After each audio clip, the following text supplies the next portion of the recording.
Welcome to New Tracks Live.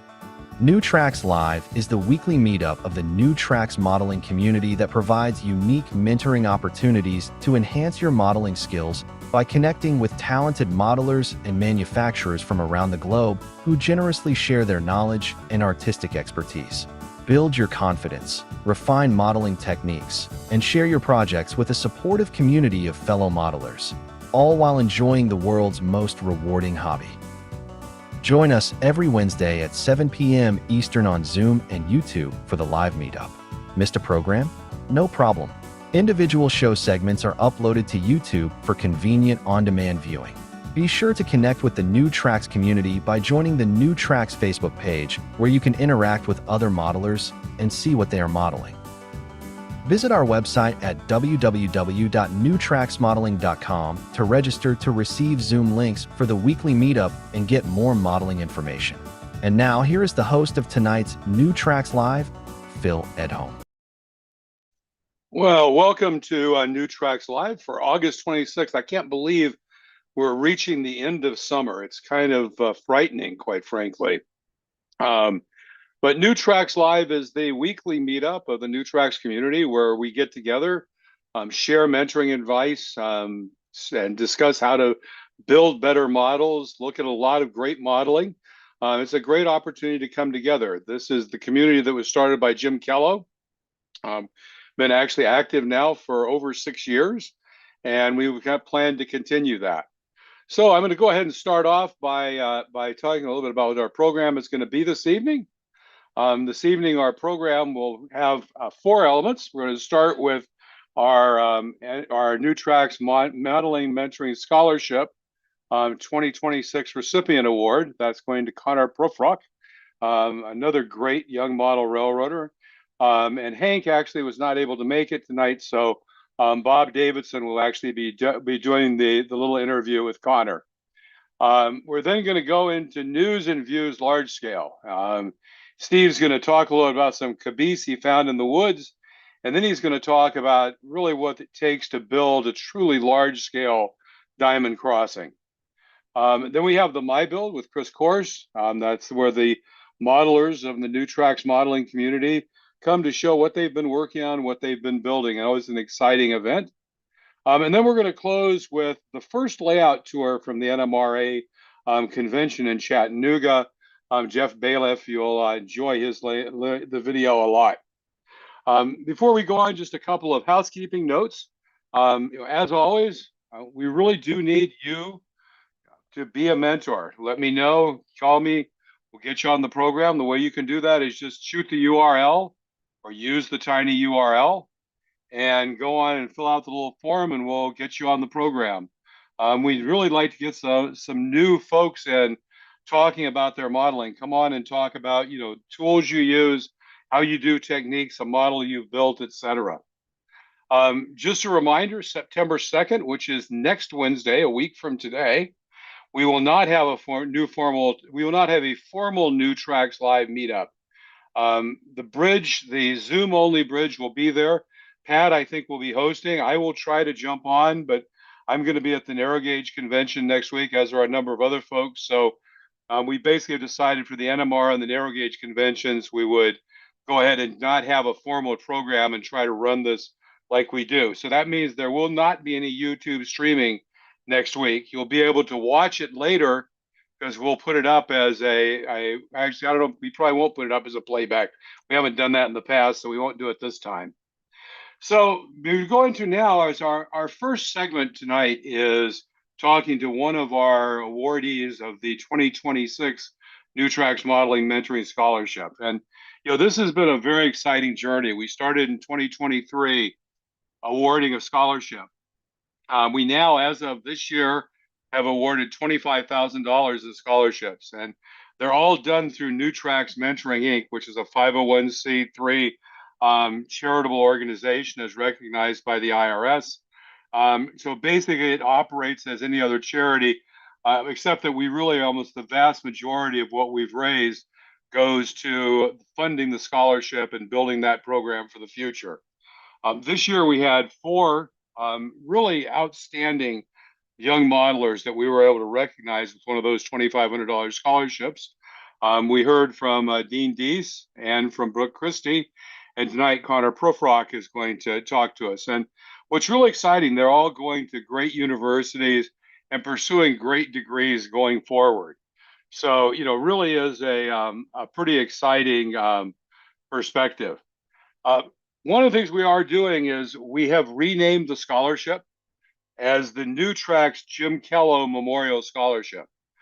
This is really to recognize Jim and the way he played in encouraging mentoring both throughout his life in the NMRA, in being in divisional roles and working locally, and later in life starting New Tracks modeling, writing, for example, for his weekly article for his local paper about model railroading, in Central Florida, where there's a lot of folks looking for things to do. And obviously, starting the scholarship and really being the drive that raised the initial money that allowed us to get a scholarship program of this type off the ground. So that'll be recognizing Jim. You can donate to that, make a tax deductible donation to the New Tracks Memorial Scholarship on Jeff Zeffy. We're going to be making sure that everyone gets recognized that's participated. And this really, I think, can become kind of an industry standard for doing a scholarship for our industry that everybody participates in. You can donate through Zeffy either using the URL, the tiny URL, or the QR code, or you can contact Bob Davidson, our treasurer, and he can arrange for you to make a donation. One of the things that we really are, as you heard before the program started, we have had a new platinum sponsor join, a new gold sponsor join. Whereas I think we're having all of our other sponsors, our previous sponsors are returning. So we're actually building up some real significant sponsors. But, if you know someone who's got a business, if you have a business, contact either Bob or myself. Let me know. You can send it. If you're on the Zoom, send me a chat. We'll send you the program information and sign up because we want to be able to recognize everyone from the beginning of the year. So with that, I'm gonna go ahead and stop talking. And I'm going to invite Bob to Davidson to join me here. And we welcome Connor Proefrock. So Connor, welcome. Thank you for having me. Hey, hey, he got his shirt on too. I do have my shirt on. How are things in Lafayette? They're going good so far. That's great. Last week was orientation, and then I just started classes on Monday, and so far so good. Great.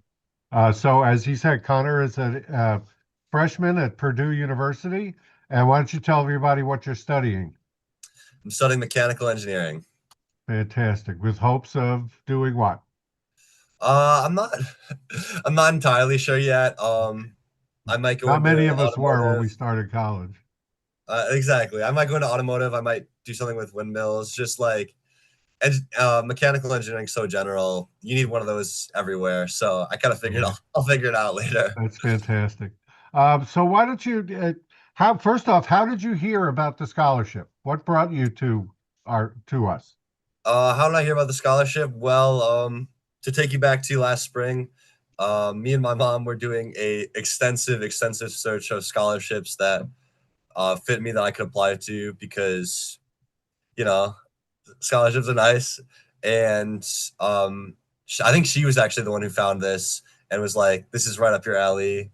And That's great. they don't really do I haven't really found any other train scholarships. So I was like, might as well apply. And I'm very, very fortunate to have won. Well, we're sure glad that you did. And just for folks that are watching, we are listed on scholarships.com and I think you're right. I think we are the only model train related scholarship that's out there. So we're so glad that you found us. So why don't you tell us how you got into the hobby? The way I got into the hobby was most certainly through my grandfather. He has a 22 by 16 foot O gauge layout, and really just ever since I could remember, I was down there running trains, looking through the very intricate layout. I mean, you can see it right there. It was just very easy for me to get lost down there. It was also a very good way for me to spend time with him. Yeah. And over the years, if he had like a project he wanted me to help him with, I would do that, and I had a lot of fun on those as well. That's great. And well, what kind of are you into operations? Are you into building? What's your I preference? I will admit I'm still a little new to things. This summer he just started teaching me some of the basics of like how the electric components of it. So mainly my forte has been the building design and the towns and the cities, which I love anyways because I think it's really cool. You can get really he has some really intricate design set up. You can see different billboards that move, and Right. the fire station is rigged with lights, and I just think that that whole sector really just it tells a story. It brings the table to life in a way that it wouldn't be if it was just trains on a wooden layout. That's great. That's great. So do you do any scratch building or is this from kits or a little of um both? i've done I've helped him on a couple of scratch builds. I don't know if you'll show him or not. Let's see. Yeah, we'll get into that. So yeah, why don't you talk us through some of these slides that you sent in? Yeah, so this is right there. That's a building I helped him build a few years ago. It's the and storage facility. Me and him, we cut balsa wood and glued together, as the description said, and then my grandfather had the Woolsworth sign just from another build, and we put it together. We used the electric wiring and we put it together. That's great. That's great. Wow. So did he have to tell you what Woolworth was? He did. I had no idea. Back in the day, we had five and dime stores. Yeah. Oh wow, look at Um, this. this one I took a little bit more of a lead on. It's a very simple build. As you can see, it's just the PVC pipes and the wood cut on the bandsaw, and we just glued it all together and spray painted it. It was super simple, but it looks pretty good. It's obviously it's a grain silo, you know. Yeah, Every layout needs a grain silo. that's fantastic. And then this is truly my first project that I did completely on my own. My grandfather, he caught wind that I have available 3D printers at my school, and he was like, "You should build me a building." And I was like, "Okay." So I made that cardboard design prototype, and then I modeled the whole thing on Autodesk Inventor during my free periods, and was able to print it in the black and the red as you see. Um, Look and at it came out really good. When we sent these pictures in, we just gotten the print back, so it looks a little wonky, but right now it's all glued up and on the table, and it looks great. that is really great. So do you see that 3D printing? I mean, will you have experience with that while you're at Purdue? Do they have maker Yeah, labs? Do they have a maker yeah, lab there? absolutely. I definitely think. Sorry to cut you off. I think that I'm gonna probably print a couple more buildings for him, especially if he commissions them. I had to take a little hiatus over the summer because I don't own a 3D printer. I was using my school's, Right. but now that I'm here at Purdue, they have a 3D printing lab, and I forget what they give you a huge allowance so that you'd never really run out if you just kept printing stuff. Wow. So I definitely think in my free time I'll tool away at building another house for him.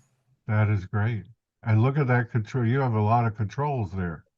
Oh yeah, I still don't know entirely what they all do, but I know a couple of them. Wow.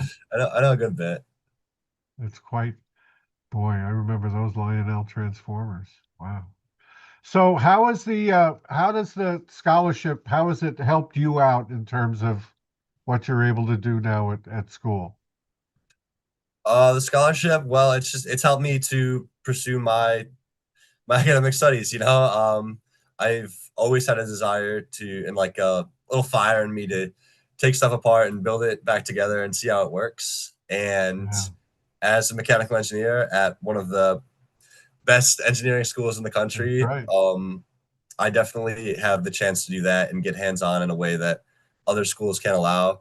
Fantastic. I'm involved in a mechanical engineering elective where literally the entire point is you just take stuff apart and put it back together. It's called How Stuff Works.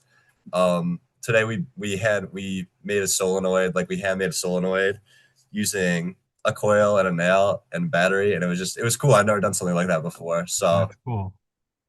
So hopefully you're going to be doing some things that you're going to get some applications that you'll call your grandpa up and say, hey, I know how to do something now. yeah, hopefully, yes, That is absolutely. great. That is great. Well, I don't know if anybody else has any questions. I mean, just to say to everyone, Connor is just an example of the wonderful kids that we've attracted to this program, and what they're doing is just exceptional. The fact that we're able to help them continue their continue remaining involved in model railroading while they're going to school. So many of us who, when we went off to college, we dropped it. Because you had better things to do. So we're so appreciative of you applying. Hopefully you'll apply again next year. Keep modeling in your free time. Is there a railroading club? Is there a modeling club at Purdue? There is. Call outs are later the week. So Fantastic. Well, there you go. I might show up and see what it's about. That's great. I have a question for Connor. Greg Cassidy. I know college life is very filling, and then afterwards, things can happen like girls and families and stuff like that. But once you have the time to get back into model railroading, do you have a preferred scale or railroad that you would want to work with? I mean, I've only ever known the O gauge, like the one on my grandfather's layout. I don't know if that's like the industry standard or not, but I definitely think that's the one I would start with. That just feels like a nice scale. Like the buildings, they feel the right size. You can still pack a lot of detail in there, and it's not like too big that like a massive table for it. Yeah. Well, you'll probably be introduced to a lot more once you join the Model Railroad Club. Yeah, I think join that you'll club. find the HO at the club is probably the common layout there. Well, and you'll hear other people talking about their layout at home or what they want to build, and so you'll learn about it all. Yeah. And congratulations. Wow.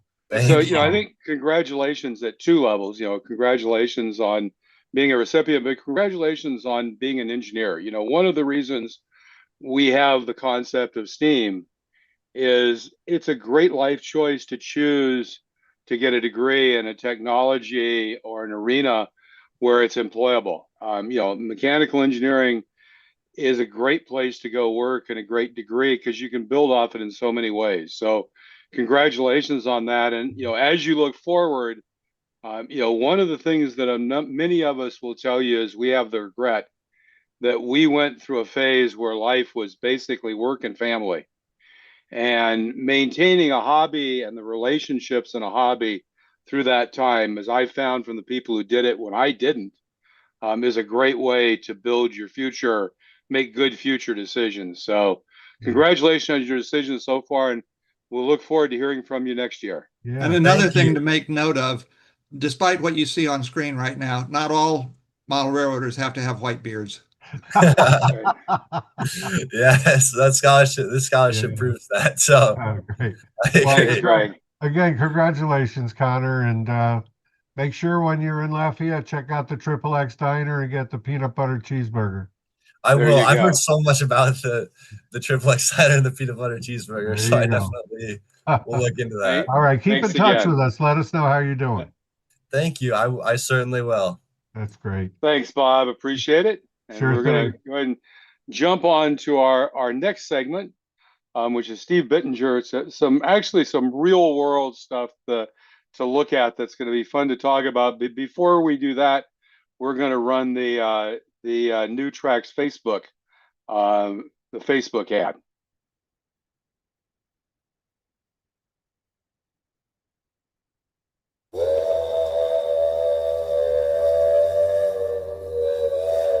Does it seem like eternity waiting for the next Wednesday night and a New Tracks event? Now there is hope. The New Tracks Modeling Facebook page gets you into the New Tracks community 24/7. Post, respond, and converse with over 1,200 avid model railroaders on Facebook. Show your modeling, ask questions and help others. Join now, it is free and easy. Use the link or QR code to open the Facebook page. It's a great way. The Facebook is a great way to keep in touch with folks, show your modeling, get feedback, and talk to people. So let's see. Do we have Steve ready here? I think he's on Steve's. There we go. Is that the right one or the wrong one?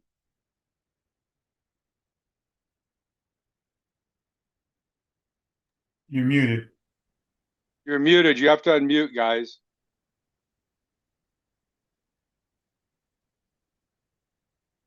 You're still muted, Steve. Cheryl.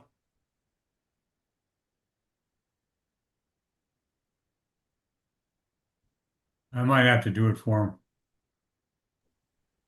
How about that work? Yeah, you got Okay. Hey, look at that. We pressed the right button for once. it. There we go. Okay. So hang You got on. it? I'm going to add you as a spotlight. There we go. Now we're all set. The problem is we're doing the audio one way and the spotlight another way. So Okay. go ahead and go for it. You are on, and I have your slides ready whenever you guys are ready. Okay. So we're gonna hold the slides to last. That And- sounds good. And I think that'll work out better. So as Phil promised, we need to have a little G scale first, and then we're going to switch topics for you, and we're going to go up to really big scale stuff, the real trains. So what's on my workbench? Everybody's always asking, what are you working on next? And they'll be find this hard to believe, being that I'm a diesel man. I'm actually working on a steam engine. It's my one and only steam engine. So here we go. I acquired a slightly beat up and used 280.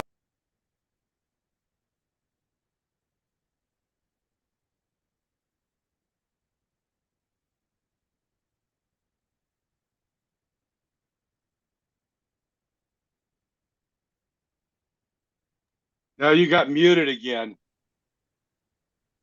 And I didn't do it. There you are. Good? We're good? Oh, good. Yes, you're good. Okay, so I'll go back in. This was a U.S. Army locomotive, original paint scheme, belonged to a guy I've known for a long time. And he was up in years, actually 90 years old, decided that he would never get it finished to what he wanted, which was going to be a southern locomotive. So I acquired it from him the way it was, brought it back, sort of tore it back down and started all over. So I decided that I'm going to produce the Western Maryland Scenic Railroads number 734. And it's coming along. I'm just waiting on a few remaining decals from Sharonville, and they'll go on here. And a buddy of ours, Bob Gilmucker, friend of Steve's and I, he is producing the missing ladder that is needed back here on the back of this tender, which he's done a bang up job 3D printing for me, and I'm anxious to get that. So maybe 2 weeks out, I'll have this thing finished. There you go, G scale. Now we switch to not G scale. Oh, okay. So what we're gonna do, Mr. Sherrill is gonna open up with basically an interview of me on a project I've been working on since last March. It's hard to believe it went this long. This project is for an Airbnb project that came about because some folks that have been long-term business partners of mine, their family decided they're going to go into the Airbnb business in a bigger way than they already are. And as a result of that, and the property that they own, they concluded they would use the theme of railroad cabooses for this Airbnb. And that's how it all started. They came to me and said, you know, you've been around trains since the day you were born and railroads, which is true. Help us find and get this whole thing worked out. So my expertise in railroading, I've been a real estate developer for 40 years and know my way around that. And their company actually, their son, one of their sons owns a excavating company, has worked for me for a long time. So those three elements have come together. into what we call the Trackside Caboose Lodge. And it's going to feature 5 cabooses on 7 acres, trackside. So you get to stay trackside in a caboose at a very nice location. And Steve, I'll let you maybe hop in here. What's the name of it? The Trackside Caboose Lodge is the name of the facility. And it's located in Charlestown. Yep, we're in Charlestown. And the exact location is where on a railroad map? So if you have a railroad map, this is kind of a unique spot. It's a true diamond. If you're familiar with the geography of the Shenandoah Valley, the Norfolk Southern runs north to south through the valley. That's the one frontage on our 7 acres. This would be trains departing Hagerstown, Maryland, and going to Roanoke or vice versa. That's a very busy track. Crossing over it on a diamond is the CSX line. And this is the line that runs from Harpers Ferry, West Virginia to Winchester, Virginia. It's a secondary branch line for them. Not near as busy, but still diverse in what they do there. And I think this may be maybe perhaps the only location where you could go and stay in a caboose at a railroad diamond.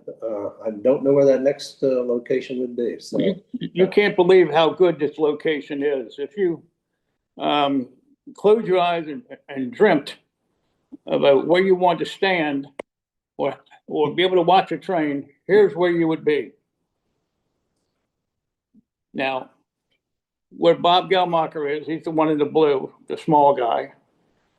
That is the Norfolk Southern. Roanoke on the left and Hagerstown on the right. And then where I'm standing is the CSX. Over 20 trains go on Bob's line and 2 to 3 2 to 3 on where I'm standing. every day. Now, the location is, this track is elevated somewhat from where the 7 acres is located and the cabooses will be located. There will be, you're gonna have some places for them to stand close to the tracks? Yes, yeah, we're gonna have an observation, portable observation set up because between the railroad and our site is a floodplain because there's a stream that occupies one entire side and on the CSX tracks. We can't build anything permanently in that site. So we've come up with this. We have hay wagons that we are going to convert to observation platforms and that we can pull right in there as many as we need. You'll be able to be right up, maybe 3 feet below track grade at that point, observing trains, photographing, whatever it is you'd like to do. Yeah. So you were in charge of locating the cabooses Yes. and relocating them to the B&B site, Yeah. correct? Let me get back on our questions. Yeah, so here's how this came about. Once we determined that we got a permit, a zoning permit for 5 units, it's not easy to find 5 cabooses close together. And your expense of moving these things really goes up if you're going long distance. So last year, about May 1, I got actively involved, either using brokerages and so forth to see what was out there. We pretty quick decided we weren't going to go through the brokerages because they were sending me stuff everywhere from Arizona to Florida to Ohio and New York and everywhere else. I said, oh, no, this is not the way to go. I need to just get in the truck, start driving, contact everybody who are buddies of mine and in the industry, word of mouth. One person tells you one thing. We made a lot of wild goose chases to stuff that either was no longer there, or when we got there, it was pretty terrible, or the price was exorbitant. So on through the year we went past November, even past Christmas, with really at that point only locating 2 potential cabooses. Both of these were north of Harrisburg, Pennsylvania. Then we switched our sites to the Delaware, Maryland region, thinking we might be able to find something over in that area and wouldn't be too far away for maybe 2 or 3 more. On about the 1st of March, we located 2 cabooses in Lewisburg, Pennsylvania, owned by the Lewisburg and Buffalo Creek Railroad. And that's a short line in Pennsylvania, central Pennsylvania. It is operated by the North Shore. And if you're a railroad guy, you know the North Shore operates, I think, 5 or 6 different railroads on contract, including this one. So That led to purchasing 2 cabooses. The first one is a Reading, and we'll show you photos of that later. And the second one is a Pensy caboose. One of the things that I wanted to do all along is not to buy any wooden cabooses. The maintenance on those is high. They are a whole different creature from steel cabooses. So we've concentrated on steel cabooses. If you go out and look in the marketplace, the demand for steel cabooses has shot up. In 2 years' time, the price has almost doubled. People looking for these cabooses, all now for alternative purposes, just like Airbnbs or private use. So when you actually prepared 5 sites, 5 pads rather, for the Yes. cabooses, correct? Yes. So, And how'd you do that? I mean, I don't know if you're going to be able to see this or not, but this is a site plan. I'm going to hold it up, and you'll have to tell me on camera. That might be too reflective. I'm not sure. let me see. Let me get you oriented here. Not showing, if I put my finger in the upper right-hand corner, this is the diamond where the 2 rail lines cross each other. It's up in the upper right-hand corner. The line that you see, We may have to come back here. the line you see wiggling around through there, that is the floodplain line that separates this site from the railroads. That work over there? Yeah. I mean, you can't hardly see it. No, we might have to give up on that. But anyway, so we had different designs based on our site. At first, we thought we'd just build about 250 feet of track, just a straight track, parallel or sort of a little bit off parallel to the Norfolk Southern line, because that gave us the greatest track length rather than the CSX. Then we concluded that maybe people who were rail oriented really wanted to be able to view the trains from the caboose. We're going to put decks, outdoor decks on these things. So I said, okay, we're going to break these things up. Instead of just one big track section, we're going to build 5 separate track sections, 1 for each caboose. Each one has a parking area next to it. Each one's going to have its own deck. Each one's going to have a fire pit and so forth that goes with it. We got that approved through our planning and zoning folks and started grading and building. We had to build up the base where the cabooses are going to go. We hauled in shale and beat that down to about a 2-foot height above the existing grade. This 7 acres is incredibly flat. We only have 18 inches of grade change in the entire 7 acres. So it's good in one way because it's easy to build on. Not so good in the other sense that we lost almost 3 acres to the floodplain scenario. We do have room in the future. If we could apply, we could add 3 additional ones down the line. We'll see how this goes, and then we'll go from there. So getting back to the search for cabooses. After we located the first 2 in Lewisburg, the owner of the railroad said, there's a branch line that's abandoned off of here that used to go to the federal penitentiary in Lewisburg many years ago. When they ceased hauling coal to the penitentiary, that track was torn up back to almost the main line through town. They had one remaining customer in 1980, and that was a lumber supply company that had a dock and received shipments. The last shipment that went in there was in 1980.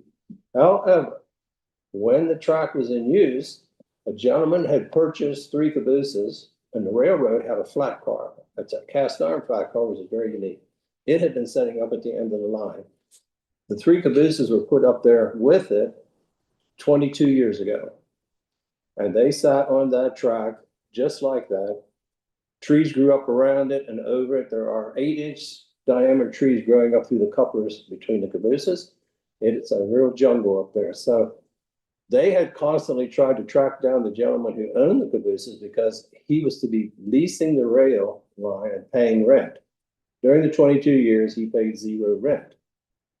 They came to the point now where they just wanted to get all this equipment out of there and that land used for something else. Despite many efforts to get this gentleman even to show up or sell, even the efforts of an attorney to serve him legally, he never did.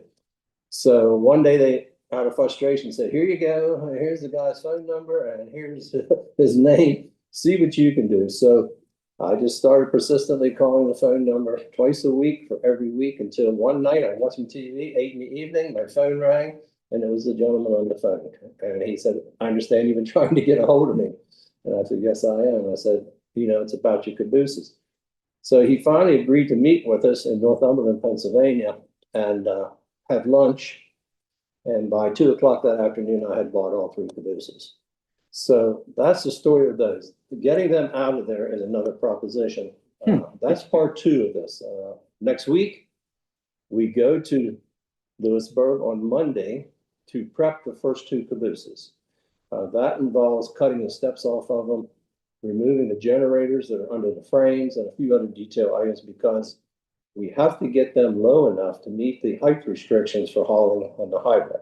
We're already oversized for a standard load. So we have 3 trucking companies involved, 2 from Pennsylvania, 1 from West Virginia. The 2 in Pennsylvania are designed for heavy haul, oversized loads. The 1 from West Virginia is one of our excavating company trucks, and that one will be used to haul the wheel sets. All the wheels will go on it, and the cabooses will go on the 2 long trailers. Those trailers are pretty big. Cabin trailer, they're 88 feet long. So then you have the aspect of getting them down the highway, permits in 3 different states to get them to West Virginia, and then getting them down the streets in town to our site. So by next Thursday evening, if everything goes well, we will have the first 2 cabooses there, and that'll be a good test run, because now we get to go back to Lewisburg one more time, and we're at this point. I think we are going to have to rebuild the rail line with ties, etc., sufficient enough to roll these cabooses forward about 300 feet closer to the highway, where a crane and the trucks can get to them. So we'll have a considerable effort for a day or 2 just cutting down trees and clearing out the brush to get you up into there. And then after that, we're going to see the situation as far as how we're going to roll the cabooses forward and position those to get them lifted and out of there. So that'll be probably move number 2. We really can only do 2 cabooses at a given time for a practical expense. And that's because of the duration of time needed to set up the crane, get it in position, get things taken apart. It really takes up an 8-hour day just to get 2. So we'll probably have move number 2, and then finally move number 3. The flat car is coming out as well. It has been purchased by the Walkersville Southern Railroad in Frederick, Maryland area, and that'll be the last car that will come out of there. And all the track will be clear, and after 22 years, the cabooses will have a new home. Wow. Oh, what are some of the problems you're going to have transporting them down? Lewisburg is how far from our location, Steve? In a straight line, it's a 3.5-hour drive. 3.5 hours. Yes, from here. For the truckers, it's a 5.5-hour route, because they cannot come due south down the Susquehanna roadways to Interstate 81. They will actually leave Lewisburg, travel northeast to Interstate 80.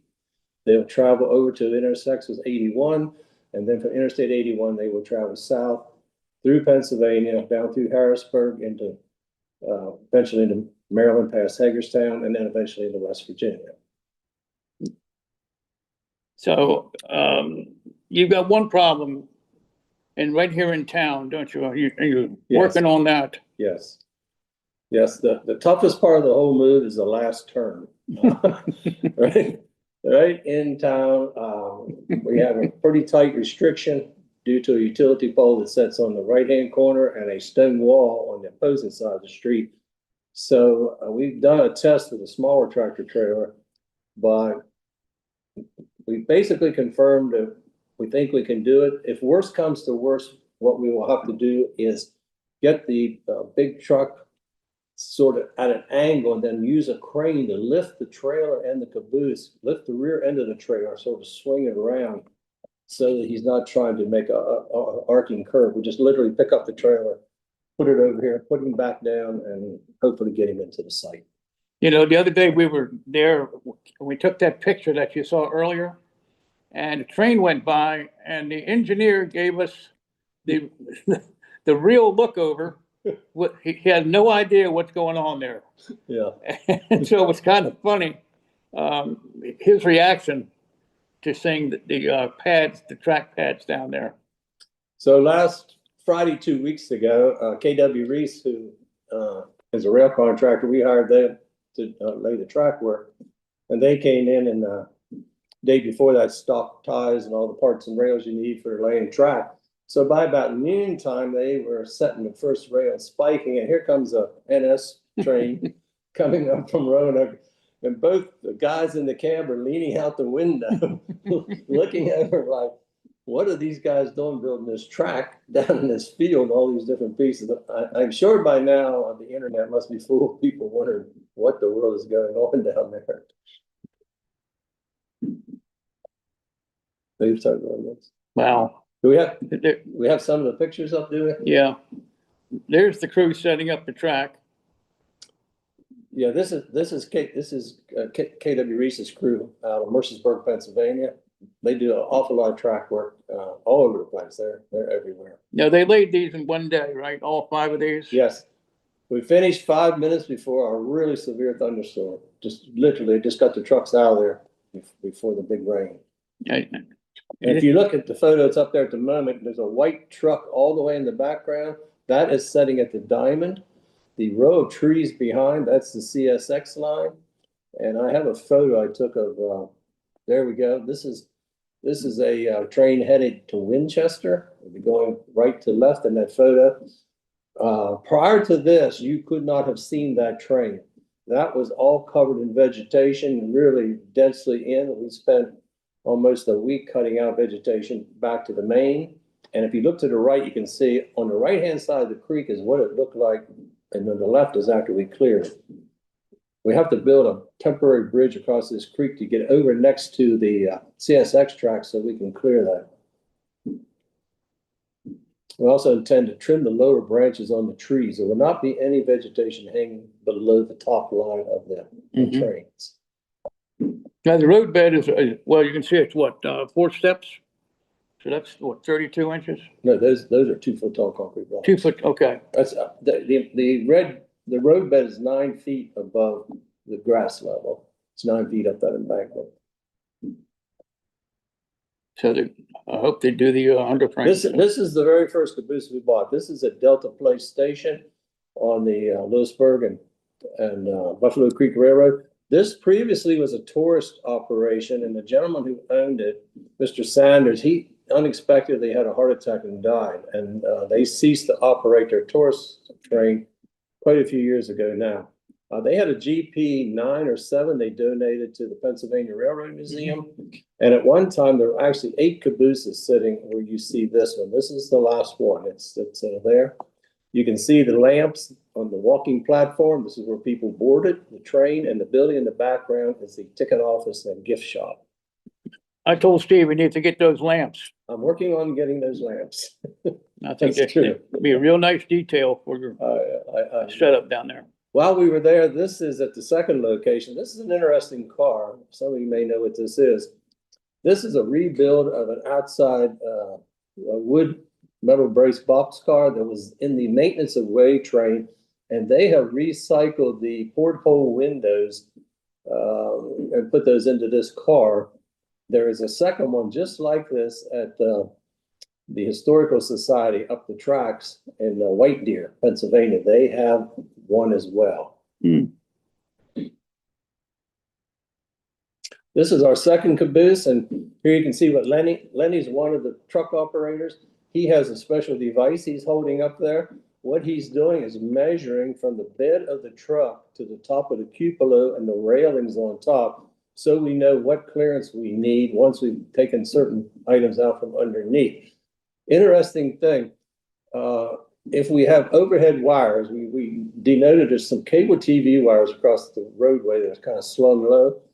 What they do is they put straps on the tail end of the caboose roof, and those straps, which are about 4 inches wide, run up and over the cupola, down the cupola, and attached to the other end. There's one strap at each side. That way, when you're going down the highway, if you snag an overhead wire, it ends up on those straps, slides up and over the cupola and down the other side without you tearing them up. That's pretty smart. This is one of our 3 cabooses in the woods. We have an Erie in there. We have a Lehigh Valley. And I will show you when we get a chance to come back on. Here is what the Lehigh Valley is going to look like restored. That's the very same caboose. I have a 1/2 inch scale model right here. And behind that, we have a Pensy caboose. There's our Lehigh Valley. But we just spent enough money, ours will look just like that one, right? Yeah, you buy a caboose, they give you a model. You get a model, yeah, you get your model. Yeah, let you push this around on the floor. But you can see the situation. Here we are looking down. This is the Erie caboose right here in the middle, and the Conrail color one in the background is really a Pensy. This one, we have our own tenant that lives there. He's not paying us any rent. We have a local homeless fellow that we have been trying to keep out of there, but it hasn't been a problem. But he's got his headquarters set up in there. Now, when do you think you're gonna move them? What's the date, tentative date? For the next group, by October 1. Okay, So pretty soon. pretty soon, that's correct. That's pretty soon. Now, what's there something unusual about this? This is an interesting diamond. They just rebuilt this recently. First of all, this is not a true 90-degree diamond. The CSX track, that's the one we're looking down, actually approaches on a curve. And when you look at that diamond, it takes some real engineering for what they have done. Secondly, the old diamond was there. Steve's standing there in the middle, but the track approaching him from to his right is coming in on a curve, and it goes across there. So if you take a diamond and push it off square a little bit, you get this. But the track from left to right, the Norfolk Southern line, that rail is not interrupted at all. That's a solid rail all the way through. The rail from Harper's Ferry going to Winchester, it walks up and over the main line of Norfolk Southern by method of a very narrow groove. I don't know, 1.5 inches deep at best. Yeah. In fact, we looked at it last week, and it is starting to put a dent in the top of the Norfolk Southern rail because the flanges are striking across them. But they have a 15-mile-an-hour speed restriction on CSX coming through there. It's one of those situations you could not go through there fast. I mean, a little bit of movement left to right, and you have a serious derail. It looks like they're actually riding on the flange when they go across the. They are. Yeah, and that's why it's, over time. I mean, you can kind of see how much it's. If you look there, you can see right here how much it's worn there. Yeah. Where the flanges are where the wheels are climbing up. The wheels are hitting here and they're raising up about an inch. And so you see the impact on the steel right there. Well, the design of that is a bit of a ramp to lift it up off the rail. Yep. And I would say both of them are using about the same weight of rail through there. Mm-hmm. Yep. The track that we laid for our caboose is a 110-pound rail. It was welded rail that was taken up. KW Reese, we had them cut it to the lengths we wanted for under our cabooses. What'd you use for ballast? We used 1.5 inch stone for ballast. And the ties, these are the new ties. I don't know if you know this or not, but new ties are now a different size. Old ties were 7x9s, and the new ones are 7x8s. They are classified as non-mainline ties. The 7x8s can be used for secondary sidings, industrial tracks, etc. Now now we're getting it blown up where we can see. Wow. And that discoloration you see on the ties, that is iron oxide from the rail. Just like somebody mentioned, it's grinding away at the flanges, and that's the dust that's created. You notice it only extends maybe 10 feet down there a little bit, and you see the color changes. Yeah. Little modeling detail for those of you who like to do that. Model in Charlestown, there you are. Hey, Bob, there you go. Yeah. Jim Brewer's layout. Yeah. Yeah. Well, CSX is going like 15 miles an hour. They got a restriction, Yes. but in Norfolk Southern, they're going 50. Yeah, they have And that, 45 to 50, yeah. And that's they're running because 100-car trains down through there. so any questions for the Steves here? Yes, And, when the- the cabooses are in place and refurbished, or refurbished and then in place, whichever happens first, are they all going back to their original road names? Yeah, despite the fact that we thought about putting Greg's name on the side of one, they are. Well, at least Western Maryland, but I mean, there are Northeastern cabooses, but Yes, they are Northeastern. Well, yeah, some of them are Northeastern cabooses. yeah. Yeah. But like the Conrail will go back to Pensy and stuff like that. Yeah, so, where are we on the camera? Sure. This is the list of all the cabooses and their specs. No two are the same, Uh-huh. but for you guys. You won't be able to see that. Yeah, so I can just rattle off very quick to you. The very first one we showed you up at the Lewisburg Buffalo Creek, that's a Reading. Reading built those, they were kits. They were made by Bethlehem Steel. And they weighed anywhere from 42 to 46,000 pounds, depending on how the railroads wanted them. And secondly, whether or not they had a poured concrete floor in those. Some had, some did not. So once you take the trucks off, the trucks weigh 5,000 pounds apiece. So there's 10,000 pounds off of them. We're going to use a 65-ton crane to lift those. The second one, the one that we showed, they were measuring the height of it. That's a Pensy one. That one weighs less, but interestingly, these cabooses are range in length. There's a 3-foot variation in their lengths from the shortest one to the longest one. With the, let me see, who's the biggest one here? The Lehigh Valley is the longest caboose. It has the longest frame. Steve, could you share the range of price of these cabooses? I can't disclose what we paid for them. I can tell you what the going price for cabooses is.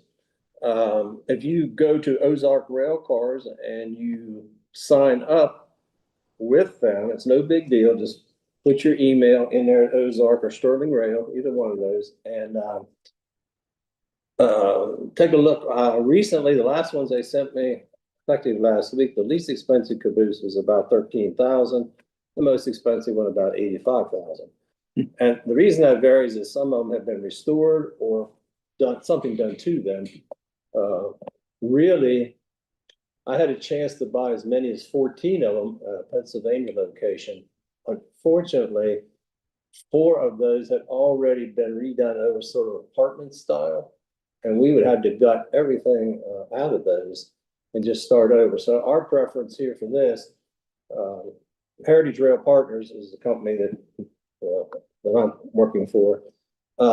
We will actually gut those back to the steel and just start all over. We'll just literally start all over with those. The utilities, water, sewer, and electric, of course, is coming in underground. We'll have to make provisions for that to enclose that and protect it against winterization.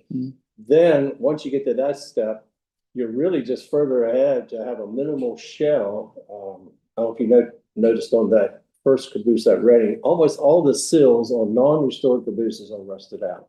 The first 8 to 10 inches, and that's just simply from moisture running down the sides of the cabooses and condensating at that lower level. So you find cabooses that have had weld spots put on them over the years. Others, it's very thin metal. It's just weathered through. So our goal was to find ones that were untouched, except the one that we showed you they were measuring. That one is absolutely complete inside. And we're getting, the owner is keeping the coal stove from the interior of that one. He has an extensive railroad collection of artifacts and he wants to put that in his collection. So otherwise inside it looks just like the day it was used on the rails back about 1945 in that era. Will they have indoor plumbing? No. You know how that works, the hole in the floor? You saw that creek. You saw the creek, didn't you? Yeah. Actually, when we're finished with these, they're going to be it's an upscale market that these are being designed for. If they're not to be finished to a rustic finish or something like that, I would send you to see the Hocking Valley operation in Ohio. You can go on the internet and put in Hocking Valley Airbnb Cabooses. And they now have 5 themselves, 4 steel and 1 wood. And they are expanding their operation. They got rolling in 2024. They just got themselves up and going. Anything else good we can tell you? Any more questions? Well, I will be there. That was I'll be there watching that crane. The crane.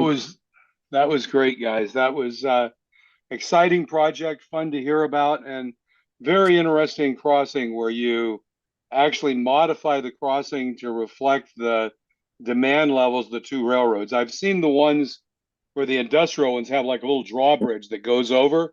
I've seen those, but the idea of actually raising it up so that it rides on the flange across the other rails, so that and then it's interesting to see that somebody's exceeding their 15-mile-an-hour speed limit because they're wearing it down enough that the flanges are starting to wear out the Norfolk Southern line. Well, that was great. So we're going to now jump into our next segment, which is our MyBuild for this week. What we're going to do is we're going to run the little 1-minute ad video for the O-Scale Resource Magazine.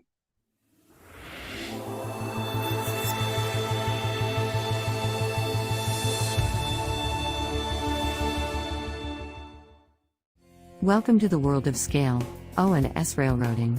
We are your resource for all O&S scale modeling. Both our magazines are advertiser supported and free to read online, download as a PDF, or even print. All advertisers are hot linked to their website, so if you see something you like, just click.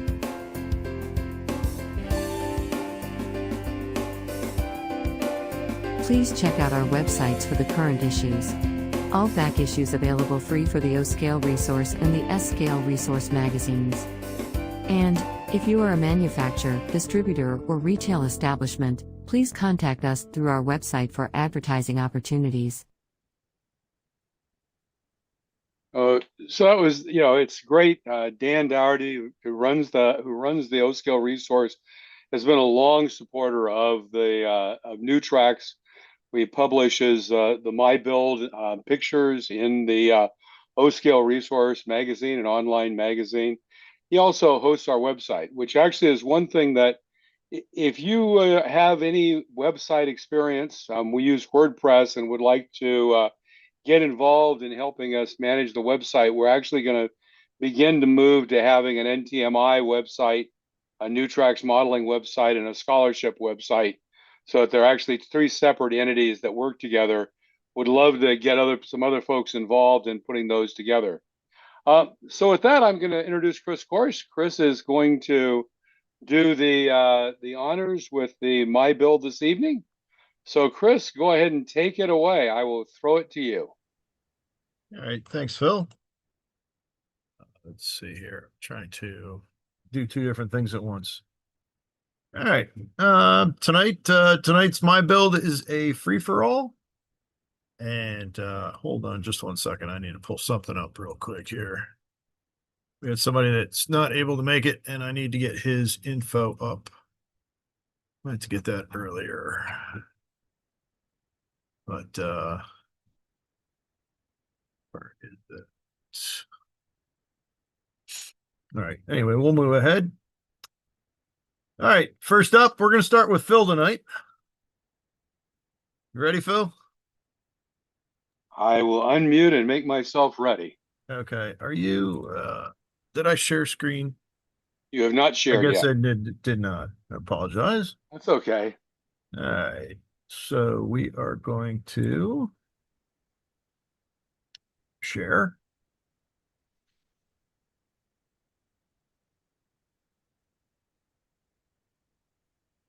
Boom.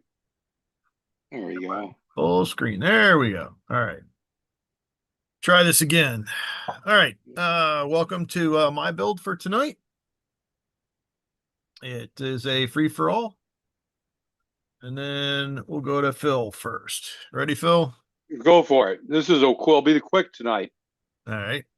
So, one of the things I did was I designed a frame when I did my beat cars, and I showed that last time we did the MyBuild. Be happy to know that I took that to the NMRA convention. It didn't do terribly well in points because it's not a complex model, and one of the things that's key about when you build models for NMRA competitions, it's a combination of how well it's done and how complex it is. So this wasn't quite complex, but I actually had printed out some other frames, and one of the things I did was I actually went in and see on the upper right and cut out some of the frames so I could put a weight in it. So you could have a flat car that was actually weighted. The other thing I've done since this is actually made cutouts for the brake lines. So you can run a lot of these narrow gauge cars were not built with brakes. When they put the brakes on, they didn't try to put them up against the boards. They just run them on the bottom of the frame. So by putting a couple of notches there in the support boards for the trusses, the brass wire lays very nicely in there. And you'll see that when you see the underside. Let's go ahead and jump to the next slide. So basically, this is what I printed out. You can see the notch out there for the weights. And it's designed to follow a 24-foot Carter Brothers type car, early truss rod bolster, narrow gauge flat car. Go ahead and jump to the next slide. So what I did was I put in the weights. This is down at the bottom right. You can just search for lead sheet 10 rolls fishing soft lead strip weights, and you'll get these. They come as rolls. You just kind of roll them out, and then I used a pencil to flatten them, get them nice and flat, and then I just glued them down and weighted them as I glued them down. I think I just used canopy glue to glue them in. Before I put the weights down, though, I put in some, it's actually about 1¼ inch in O-scale monofilament line. This came from Clover House, I think. What I did was I went ahead and drilled through the end bolsters there, and I initially did ACC there, but I found that didn't hold as well as I thought. So if you look at kind of the center right, where you see the truss rods come across the bolster there next to the weights, I ended up actually pulling them taut and filling that with, pull it one side, filling it with ACC, and then pulling it taut and refilling it and hitting it with some hardener. And that got my truss rods really tight. And then there are NBWs on the ends. So basically that's, a completed frame, relatively easy to put together once you get it printed. Go ahead and jump to the next slide.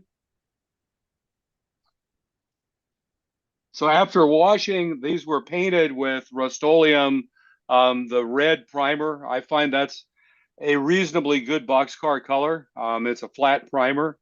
The brakes are all 3D printed. So those are put together and painted black. And you kind of see on the lower one, putting in the different rods and wires for the brakes running over under where the running gear is going to be. So go ahead and jump to the next slide. The reason the lower slide there looks a little glossy is it was sprayed with glossy, and then I put some decals on for the California Central Coast and 118 for a flat car number. And this is that just after it's been glossed, so it hasn't been hit with the dull coat yet. You can start seeing there's some rust. If you look on the black and on some of the truss rods, you'll see there's some rust there, just trying to rust it a little bit before hitting it with, that's kind of the first step. Then hit one more slide. And after rusting and hitting it with dull coat, then it gets hit with basically chalk powders. And I've talked about how I grate those. And then you'll see there, the Bachmann trucks, those are the standard Bachmann ON30 short wheelbase arch bar trucks. And the brake hangers there are actually 3D printed, and they just kind of pop in. I put them in with a little bit of canopy glue and hold them in so they're finished and then put onto the trucks to make them look pretty reasonably. So if you jump to the next slide, the only other thing there is, go back one slide just to notice, for the brake piping, you can see it comes back and it runs across on top of the frame and runs out. And then there are two little tiny pieces of shrink wrap on the end, shrink wrapped on to represent brake hoses. So it's somewhat effective. Go ahead and jump to the next slide. And so there are a couple of finished slides here.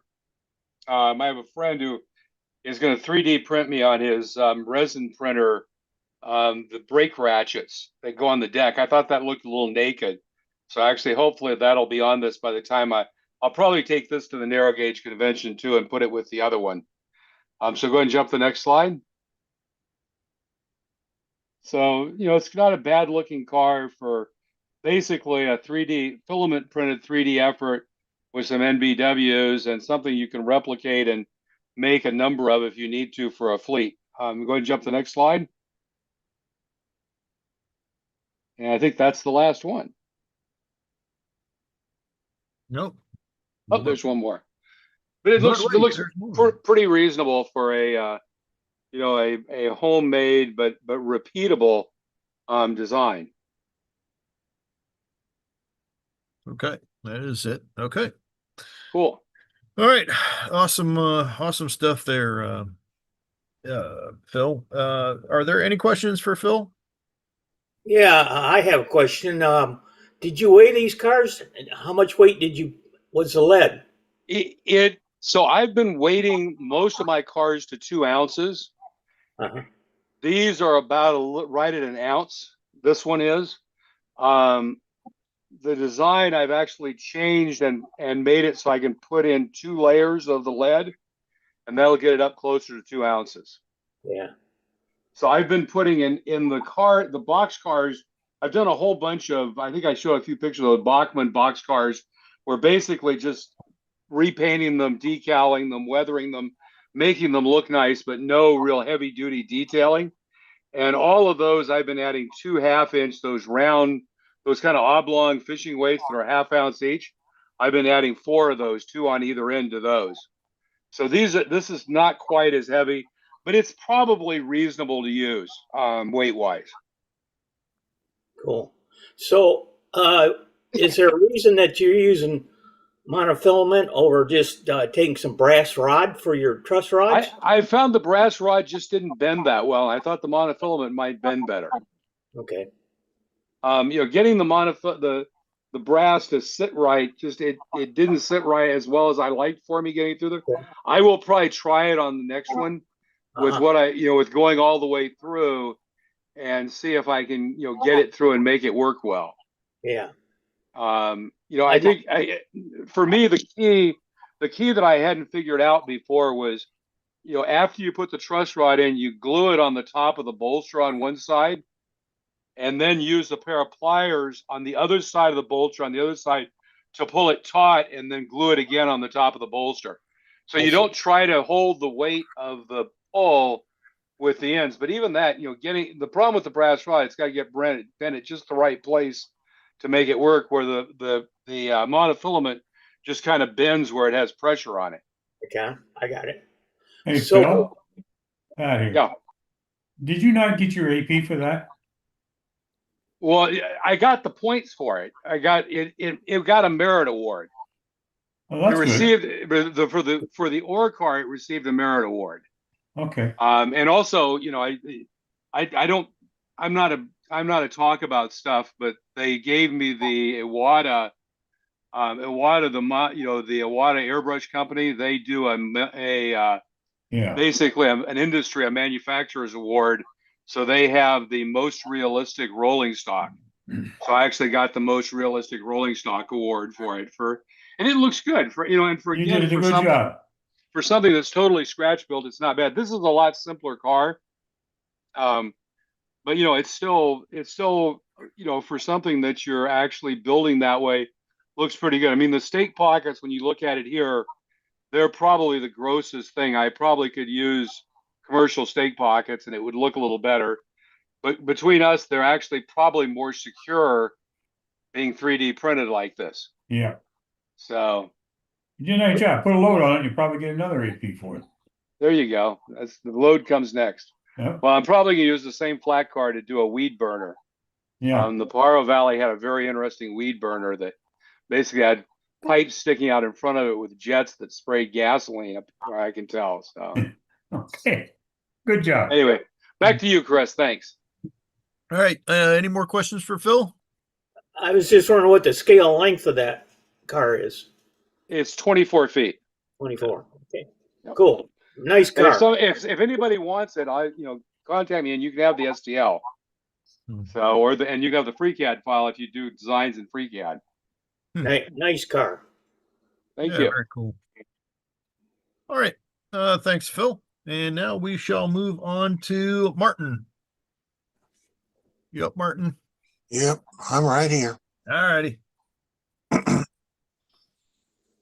Okay, so this, strangely enough, is a car with truss rod system and a K-brake. This is an early picture of the project. This is an unusual car. You can probably tell it's a big car. In fact, it's a 60-foot car. Mm. And the only reason I built this, because I can't run a 60-foot car in my layout. The only reason I built this is because I like the decals. So everything I did to build this car was driven by a set of decals and very little else. So let's go to the next slide. There's the car. Basically, it's a wooden box. Gosh, what do you know? It's being a box car, but it's got a lot of interesting oddball features in it. The door is kind of funky. It's got some weird truss rod grab like irons, something, what have you. That looks like something that would hang in a butcher shop. Well, we'll see what it looks like eventually here, but so there's a lot of detail parts, a lot of stuff here. It's all scratch built, and it's working from pictures and plans I actually had for the car, as well as the pictures of the decals. So just let's go on to the next picture. There's the underbody. And since we were talking about truss rods, I rarely use brass. I used to use brass wire frequently, but I switched to that's number 0 surgical silk. And it's one piece of surgical silk that runs from one end to the other end, crosses through the car 4 times, and I pull that taunt before I anchor it at each end, each passage through, with an NBW at each end. With the surgical silk not on the queen posts. So after the glue's dried, 2 or 3 days later, eventually I get around to it. You have to pick that up and put it on the queen posts. And it's actually not easy to do because there's a lot of tension on it. So my truss rods are actually under tension. And you have to get those positioned just right, and put the turnbuckles in the middle, because they're not in the middle right now. The standard K-brake arrangement, nothing fancy. I managed to use it. I had a pack of Grant Line anchors for the truss rods that are inside the walls of the sides of the car. And so I put those on the bottom of this. I figured one way to get rid of them is to use them up and put them on the bottom of the car. This is a fairly early car, actually. It should be link and pin couplers, but I've put KDs on it anyhow. I guess I could go back and rip those off and put link and pins on someday. I don't know. I'm not too worried about it because it's never going to run on my layout. So next slide. And there's what it looks like once you get it painted and decaled. As you can tell, there's a lot of decal here. A lot of stuff going on here. And it specified a light green color, which is unusual, but okay, light green. So, okay. So, but everything else here is hand painted with, in fact, the light green's hand painted. Everything's hand painted. I have gotten to the point where I will put on some music, some very quiet electronic ambient music, and get not too terribly caffeinated, and sit down with some nail art brushes, which are just about visible on their size, and sit there and paint detail parts. So you can go back and really adjust everything and paint all these little tiny pieces in place, because the brush is 5 or 7 millimeters long and about a half a millimeter wide. So it takes a little bit of patience, but you do a little bit of work each way and it gets done. I mean, there's decals that there were even decals that went over by the grab irons. You can see there's like the little half moon, quarter moon pieces at the end. And those are decals. I mean, this is actually a lot of decal here. And getting it to lay down flat, and I mean, I actually cut it all apart. There's about 20 pieces there, but it's a rather impressive sheet of decals when it comes to you. So I just thought it was cool to have fun with. I think there's at least one more slide, maybe two. I don't know. Yeah, I just looked up the Drexel building because that rings a bell for some reason, and it's a 100-year-old building that's still there. I guess that's the other side. Yep, I think there might be one more there. There's the end. Yep. The end it did not have ladders on the ends. From all the photos I could find, it had those funky diagonal grabs, and that's it. Huh. You climb up the side to get to the top. That's too bad. You're not going up the ends. Well, again, it had Lincoln pin couplers originally, so that's what it is. Not a concern. Only for the guy who tried to go up the end. Well, somebody had to, because that's where the brake wheel is. Well, you go up that side at that end. Yeah, you can go up there. Huh. There's grab irons up. There's 8 or 9 grab irons on each end, or each side at the corner. Oh, okay. So yeah, it was a fun build. Little different car than I normally build, but not too many 60-foot truss rod cars. And gosh, how can you resist not using a set of decals like that? I mean, that's the thing. I saw these advertised, and I looked at them and I saw a couple of pictures of the car and said, "Oh yeah, I got to build one of these." If only just to use the decal and have fun with it. So this is what gets you into trouble. You get a set of decals that make that drive. Then they drive every decision you make, because I'm taking the decals, measuring them, and deciding, here's the plans, here's the drawings, here's the decals. Well, the decals have to fit. You don't get a choice in that matter. So if you need to add 6 inches to the height, so be it. You do it, because you got to make the decals fit. So, like I said, the decals drove this, not so much me. And I guess that's the last slide, I hope. Unless there's one of the under. Nope. Oh, there's the roof. But wait, there's more. Yes. Yeah. Well, that's just scribed. Really, that's 1/32 scribed siding glued down onto the wooden roof frame. I didn't, plain naked roof just didn't seem right. Early roofs were actually individual boards, so seemed the thing to do. Very cool. Yep. Thank you. I don't know, there's that one more. Oh yeah. There's the underbody. There's with the truss rods up where they belong. There are 6 of them on this car, not 4. So it makes it a little crowded underneath there, navigating and around the great brake system. So yeah, you can play a tune on the middle part of those. There's a pretty good bit of tension on that silk, surgical silk. And yeah, that is true scale roadbed. I have one piece in my shop for just taking pictures on top of. But it's yeah, so I love using the surgical silk. You can't break it. It's braided over a core of more thread, and you try to break it with your fingers, you'll cut your fingers. Wow. And I have half a dozen spools of it. It's on wooden spools. So it's it doesn't go bad, and it lasts forever, and it takes a lot of tension. I did have only one car. I had one car that did warp because of the truss rods. It was a styrene car, and I pulled them up and let it and glued them in place, and came back the next day, and the car was twisted. So I didn't have my truss rods evenly tensioned, so disaster. Wow. All right. Well, thanks for sharing once again, Martin. Nope, no problem. Are there any questions for Martin? Man, that's a beautiful car. That is awesome. Yeah, that came out. Martin, do you know what they would have hauled in that car of all those things they list on the side?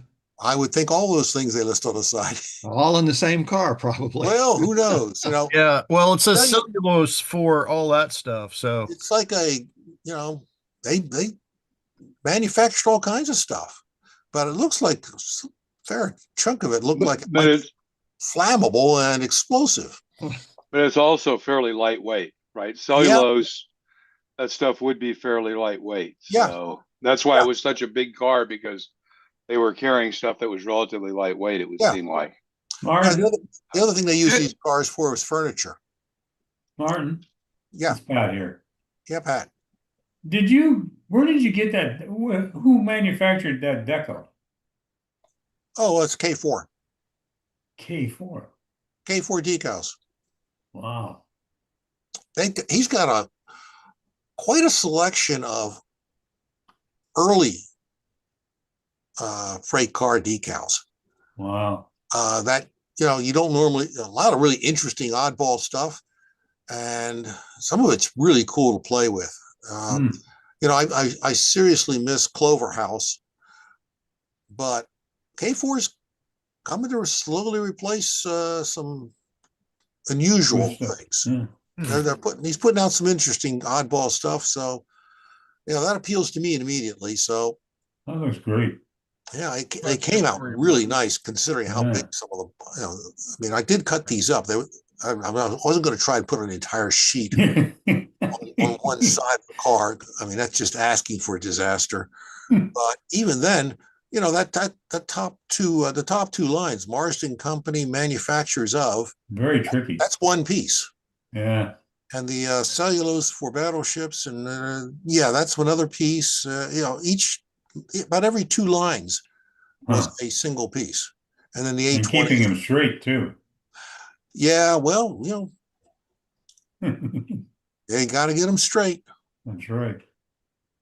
Nice job. Question for you, Martin. What do you think of the K4 decals? Are they really good to work with? Are they good thickness? What do you think of them? I like them. I have no problem working with them. Some decals I've worked with are actually almost too thin. Mm-hmm. And if you don't get them right from the very start, fixing them is difficult. These, I have no problem moving them around a little bit, playing with them, and say, okay, that's where it's going. Stop. The reason I asked that is I used K4 decals on my locomotives, and I absolutely love them. I don't know if anybody knows, K4 decals are sent to a company in Italy called Cardiograph. Oh, okay. They're a third-party company that just prints decals for other people. They do not have their own line. Yeah. And that's who I'm going to be working with for decals for a lot of my projects. My designer goes to them. Okay. But I wanted your take on the decal because I personally absolutely love them. Well, the real test of how decent they look is that decal that's on the door. Yes. The big flat decal. And it went down beautifully, cleanly. Mm-hmm. And you ever notice how some decals don't take the Solvaset real well? They take the Solvaset absolutely beautiful. Oh yeah, these work fine with Solvaset. Well, yeah, okay. So somewhere I've got a bottle of the old Walther's Solvaset, which will dissolve a decal if you're not careful. But I'm using more modern stuff generally, but I have the old one around just in case, because every now and then out of my cigar box of decals, I will pull an old Walther's decal out. It needs to be persuaded. Hey, Martin, can you throw in the chat some text to see if we can find this? So this is the suture thread. Is it silk suture thread that you have? Oh yeah. Good luck at finding it. That's the problem. Is I think it's unobtainium. So Well, you can find individual sutures, but finding a spool of the suture thread. The last time I saw it for sale was on eBay, and I bought it all there you go. because Okay. I didn't hesitate. It's like, yeah, I didn't. Well, there may be some since then. So, let me, boy, let me go see if I can find a package of it, and I'll see if I can get you a photo of it so you can mess with that. In fact, I'll do that and I'll send it to you, and you can put it on the show next week or something. That sounds good. Not next week, week after. Well, whichever. Thanks. Back to you, Chris. Okay. All right. All right. Any more questions for Martin? Hey, this is Jeff Jordan. I just want to throw in my endorsement of K4 decals as well. I've used them on a number of cars. I just finished a string of hopper cars, and they're excellent decals. And I compared them to the reference book, and they are precisely accurate. Size, lettering, everything. I really like K4 decals. Cool. Yeah, I just took a look at their website very quickly. It looks like they've got a lot to offer. So maybe maybe we ought to try to get them on the show, just for a little bit different perspective at some point.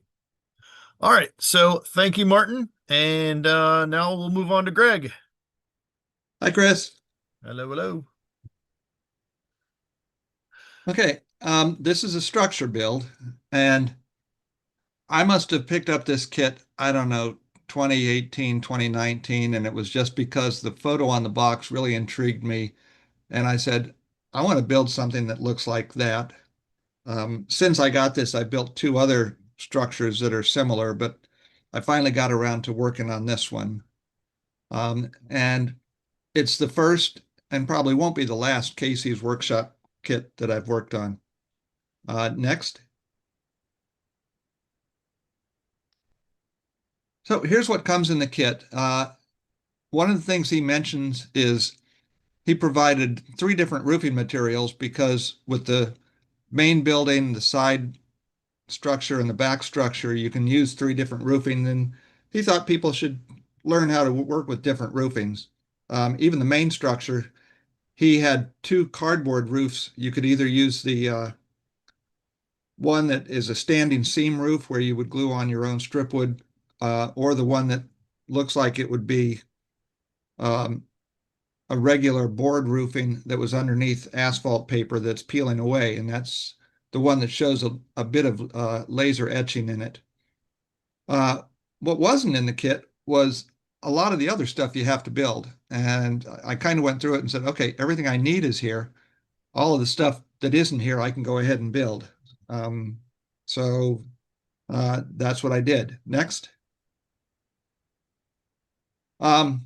Just for the main walls, I went ahead and did my regular weathering like I do. I used my little itty bitty Ponce wheel to make some nail holes. I used light brown above it, and then a little darker and a little bit of green near the bottom. Next.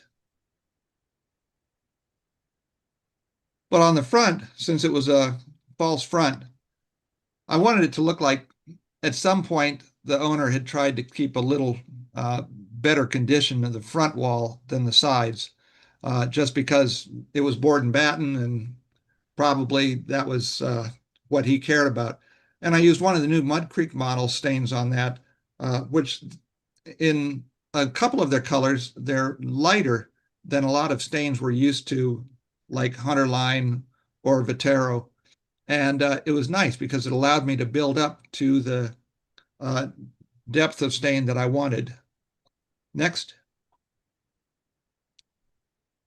So for the rest of the build, he supplied tissue windows, and I went ahead and painted them and made a peeling paint effect. And then after putting in the acetate, I made it look dirty because this building is, you know, in the condition that somebody's ready to get rid of it. Next.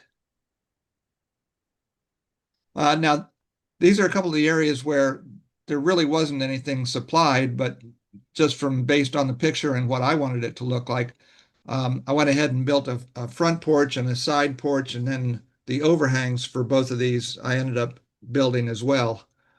But all of the stuff that you really needed for the kit was there: the walls, the trim work that fits to it exclusively, and stuff like that. Next.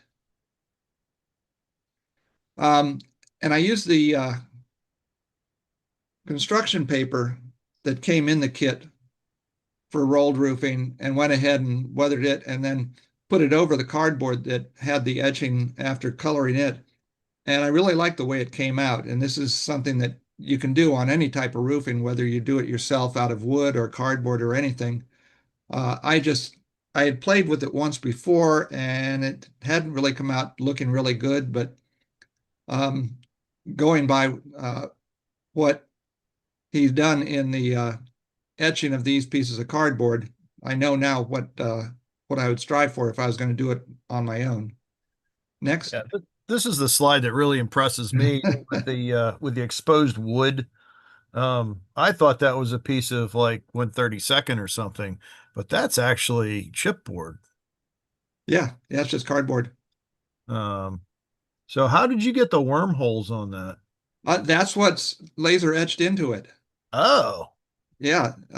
Huh. Yeah, if you go back and look at the slide that shows all the pieces, you can see the cardboard has all that laser etching in it. See right there in the middle? Oh, yeah. Yeah, it's a simple technique. And when I tried to do my own, I just carved in boards, but it's all the little nail holes and the wormholes that really make it work. Yeah, we may have to try something like that on the Yeah. kit these days. All right, sorry to interrupt. No, that's fine. Like I said, that's one of the things that impressed me about the kit when I saw the picture of it.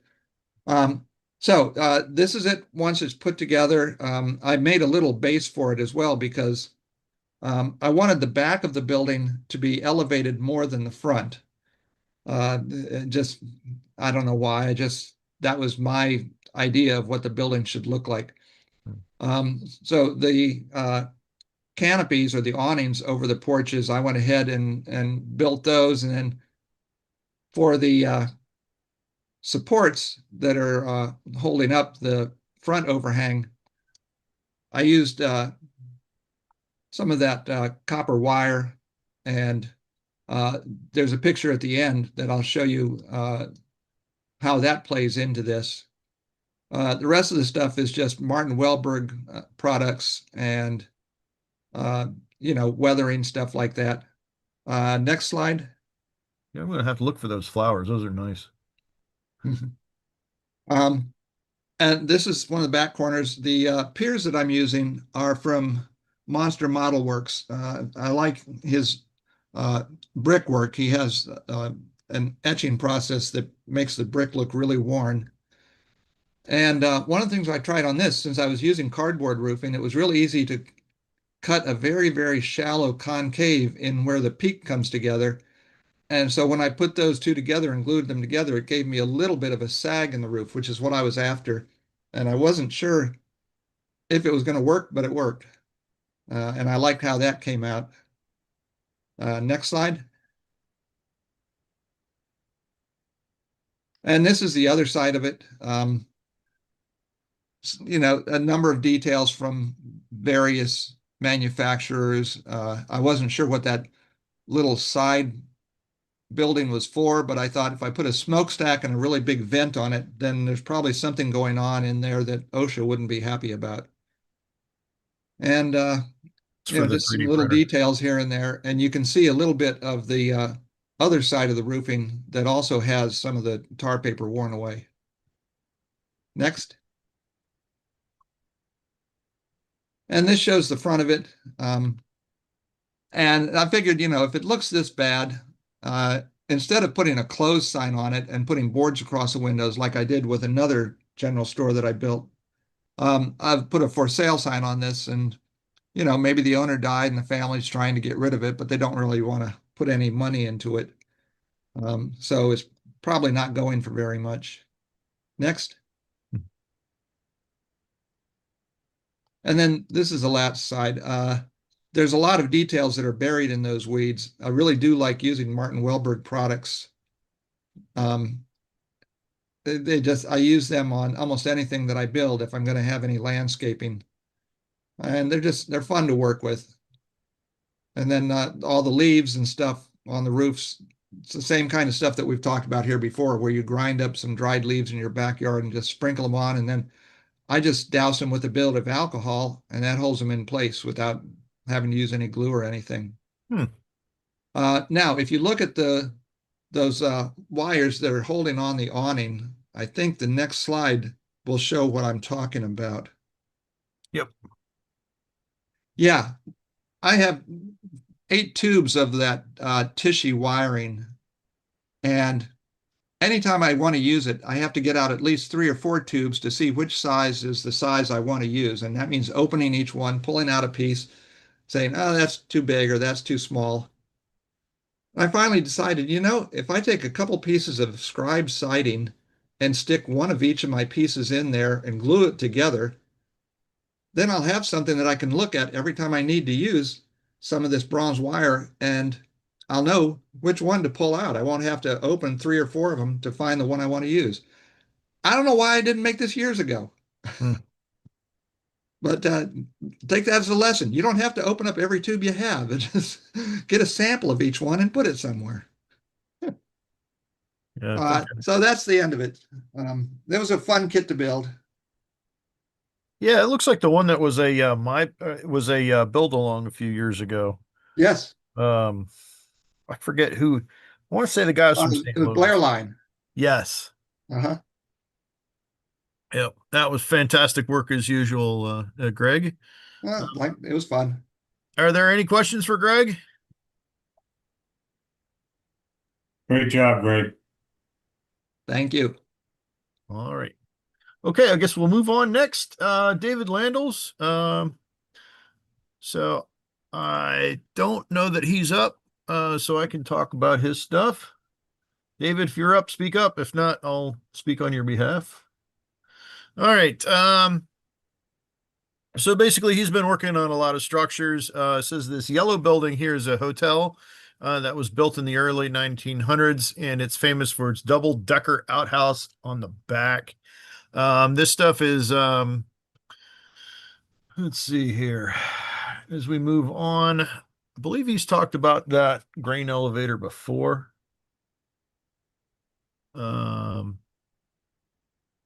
And he says on this picture, the front 3 buildings are in Dawson City, Yukon, and they're called the Kissing Buildings, and they're built in the 1890s. And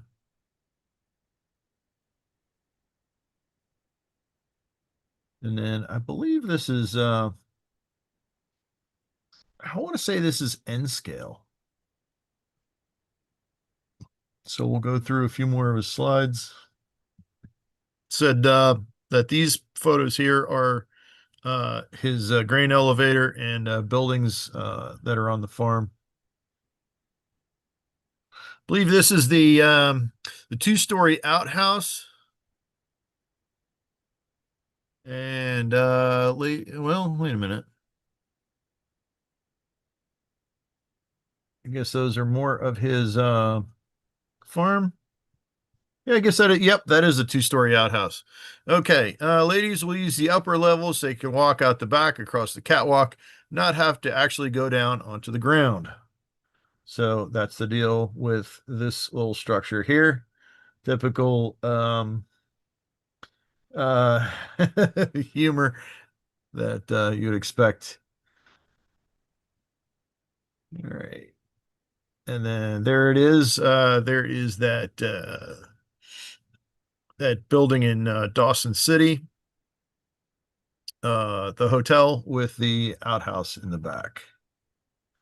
All right. Just for the record, there really is a double-decker outhouse here in central New York. Oh, okay. Down around Cortland. Yeah, I was kind of figured that those would be just kind of done for gags and not really anything that actually happened. Oh, no, definitely the real deal in Montana. they did that. And that was because when the snow got deep enough and buried the first level, then you used the upper level. Oh, well, that makes sense. All right. Well, David, thank you for sharing. Sorry I couldn't talk a little better on your stuff, but hope I did an adequate job for you.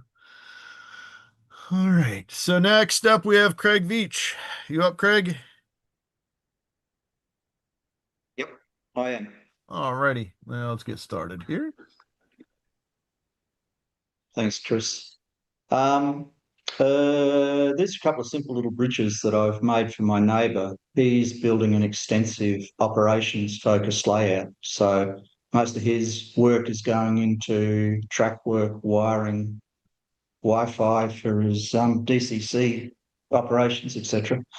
And I was between projects a couple of years ago, so I said, would you like something built? Sort of badgered him actually into saying yes, he'd have something. So he opted for a ballasted deck trestle. And the bridge in the photo is one of many on a one-time 150-mile branch line that passes within about 20 miles of where we live. But the last train that ran over the branch was in the mid-1980s. And although the line's not officially closed, it's abandoned. And the bridge's design is typical of many along the line. Another one that's along the line is the one behind me, which is much more impressive. But in terms of this bridge, a thing to note is that it doesn't have abutments at the end. It rather has retaining walls that are immediately behind the first full trestle at each end. And it's not easy to see, but there's actually a head cap supported by buried poles right up near the end of the bridge itself.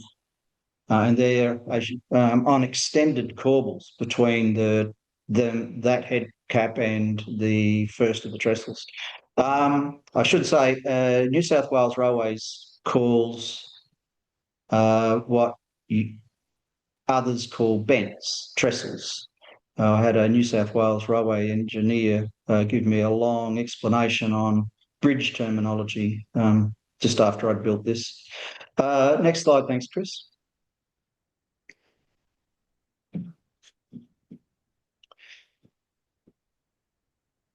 So this is obviously a side view of it.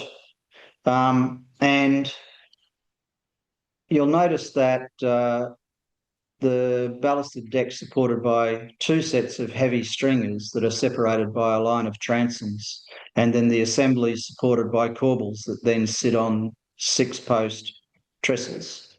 And the thing that really caught my eye on this one is notice the wing pole on that trestle in the foreground. That really looks like, oops, we ran short of poles. Quick, go over and cut down a tree out of that paddock. Next slide.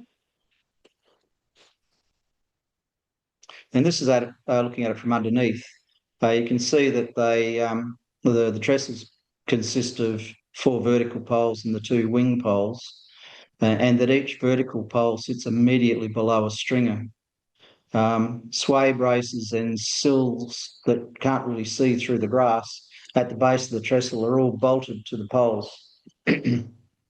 And the cap timbers sit upon the poles and secured to the poles with a steel strap and bolts. Next slide. And this is just the underside of the deck showing the planks, the deck planks, the stringer sets, stringers above and below the transoms, and then the corbels sitting on that trestle in the background there. It almost looks like it has mold on those metal parts. Yes, well, it's had no maintenance in about 40 years. So you can see right at the bottom of the photo there where the deck planks have failed and the ballast and everything has fallen through to the ground. Next slide. Yep. And so where it has fallen through, we get a chance to have a look at that top row of stringers. And those bolts go through the transoms, through the lower stringers, and where appropriate, through the corbels. So we're talking about two, like they're not bolts really, are they? They're threaded rod that have got nuts and bolts at each end. Next slide.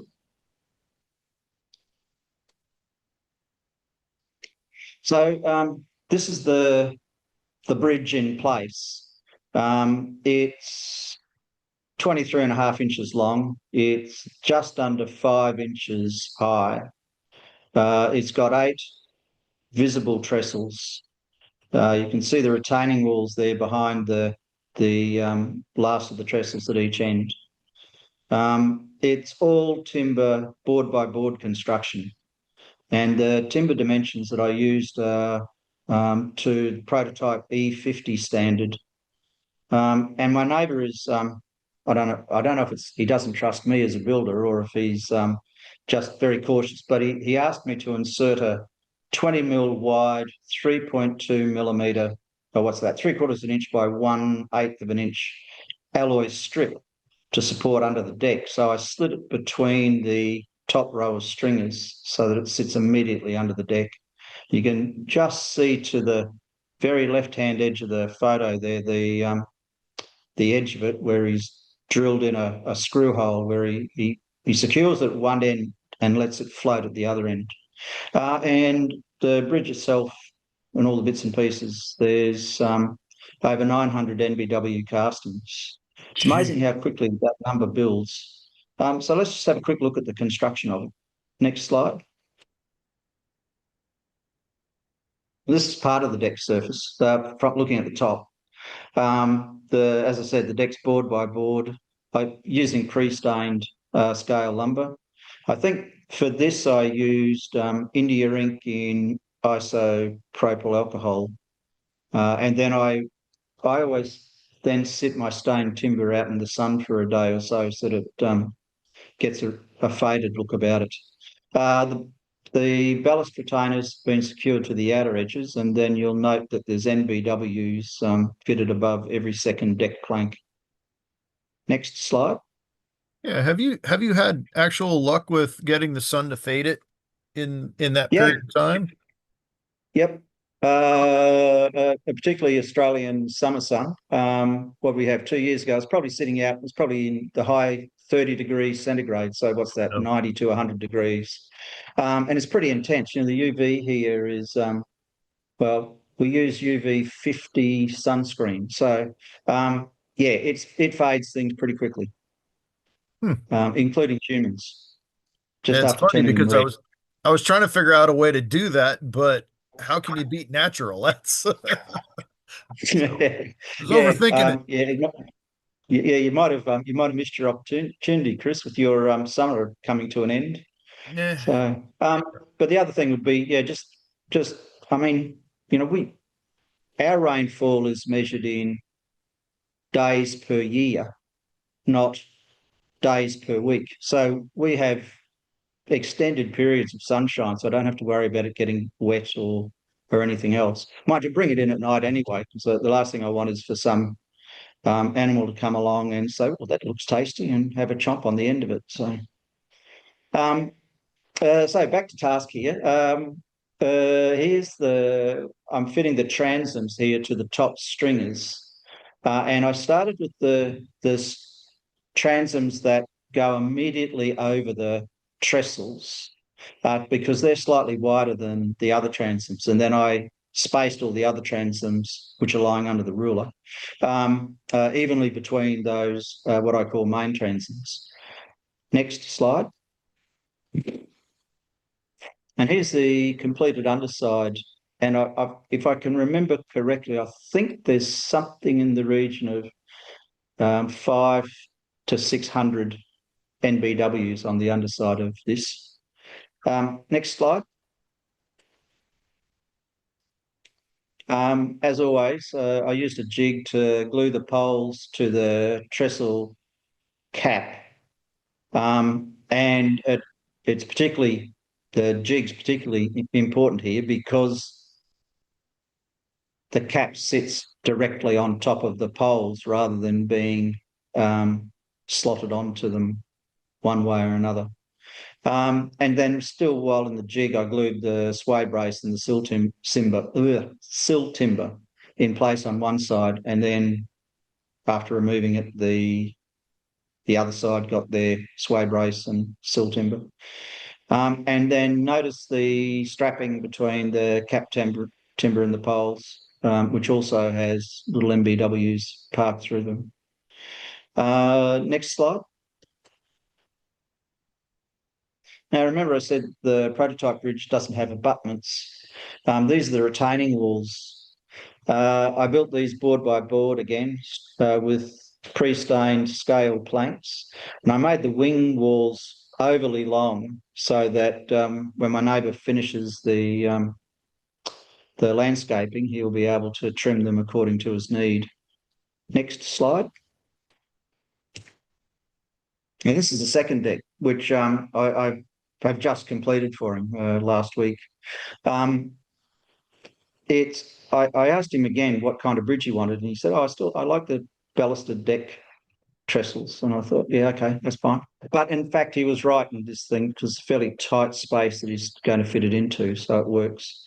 So this one's about just short of 11 inches long. It's deeper, though. It's about 5.5 inches high. It only has 4 trestles. And again, the same story with the way in which I've built it. Again, built to E50 dimensions. And again, it's got the 3/4 inch by 1/8 inch alloy strip.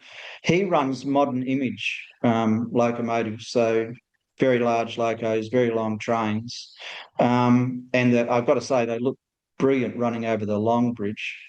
And it's given him the opportunity to enforce a 5 mile/hour speed limit over the bridges. So that adds to his operational fun. And there's about 460 NBWs in this. So next slide. Now here's the completed underside. The difference between this underside and the previous one is this time I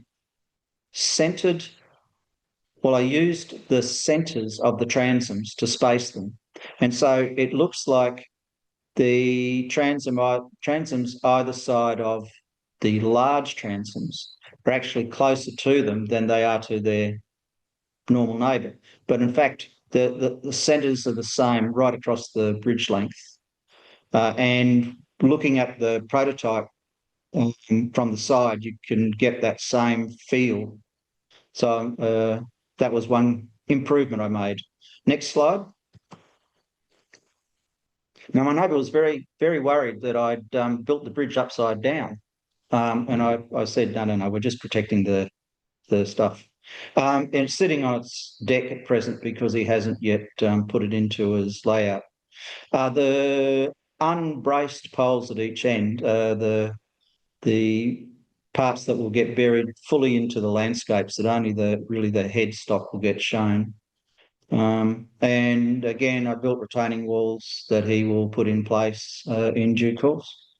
So I really enjoyed actually building the structures. I like working with wood. It's kind of fun. But I've been encouraging him to consider an open deck trestle or a girder bridge or something next time, so that I can try something different. So there we go. Thank you. Oh, that's fantastic stuff. Thank you for sharing, Craig. Are there any questions for Craig? Yes, Craig, first of all, I think yours look like they're built a lot sturdier than the prototype. Now, maybe in 40 years, who knows, but they're starting off in a lot better shape. Question about the strip wood you have there down under. Is there a supplier down there or a manufacturer down there, or do you have to get the stuff from Canada and the States that we use here? Mainly I use Northeastern or Mount Albert, but there is a fellow now who's expanded his range out of, he was providing lightweight timber for model aircraft. And he's now expanded his range. So his timbers are 2 feet long. So when you get a strip, when you get a bag of it, you get an awful lot of it. And at our divisional meeting that we had here 2 weeks ago, there was a lot of discussion about just what timber he used, because it's not doesn't look like basswood. Oh, really? And everybody decided that it's actually a high grade balsa. Oh. So it's not the standard balsa that you get. That's fairly, you can see the grain and it's fairly porous. This stuff is really quite dense, and it's very, very stable. But then balsa is pretty stable in itself. Nice to work with. Stains well.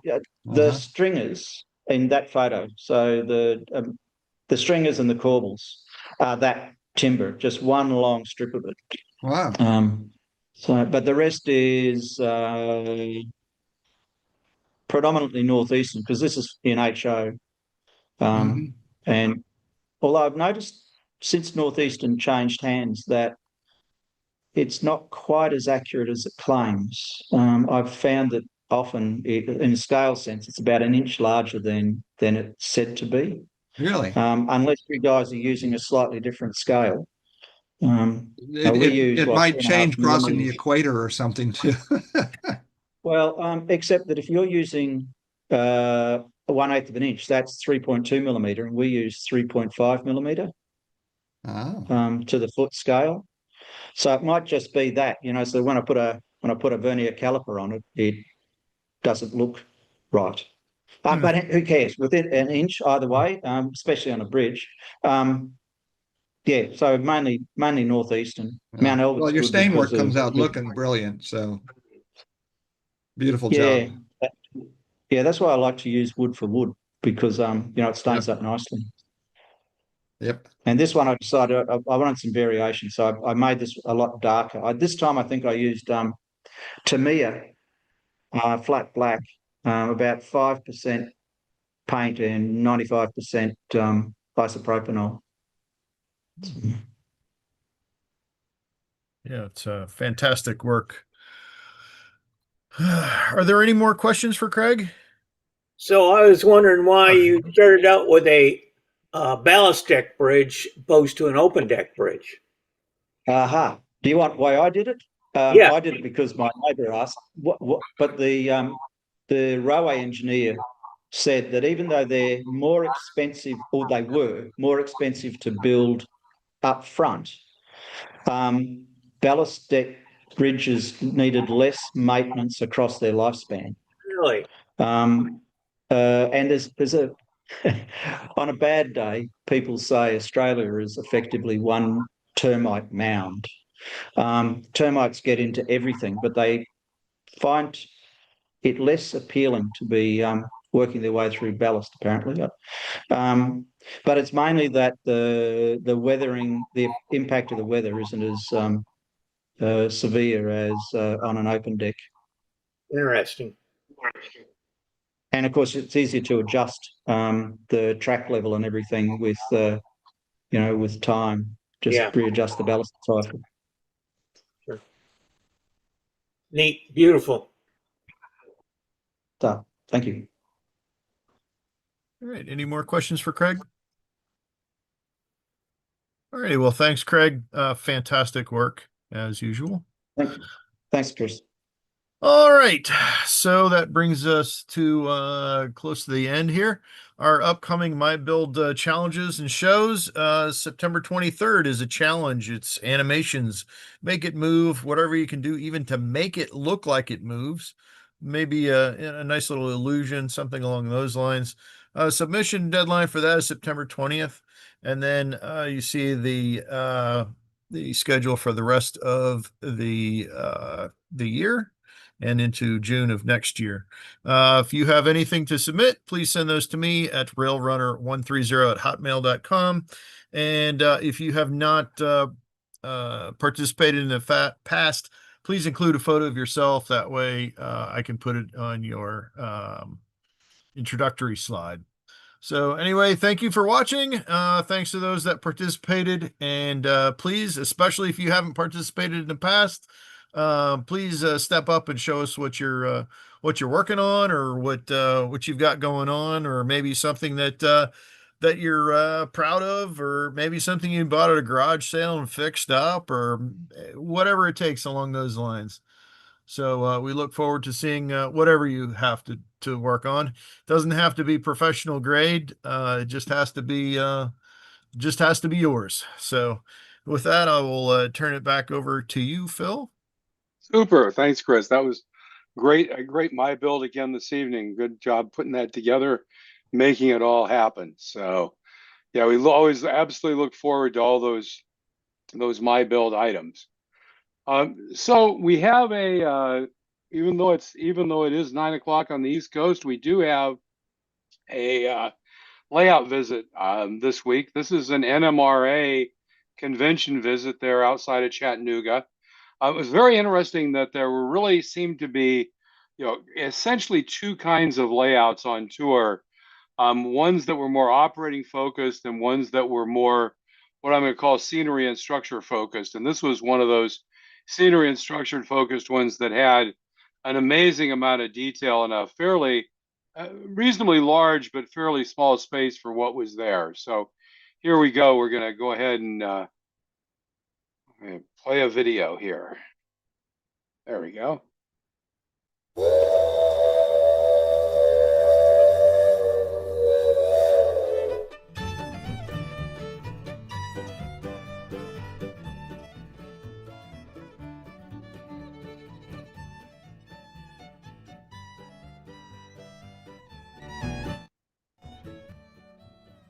Put in some new music this time, so anyway, feel free to comment. There was this very, very intense workshop area, and somebody obviously with some challenges with a stand-up workbench there. A nice city, a number of really cool structures and buildings.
There are a couple of layouts like this that have just an amazing density of structures and buildings.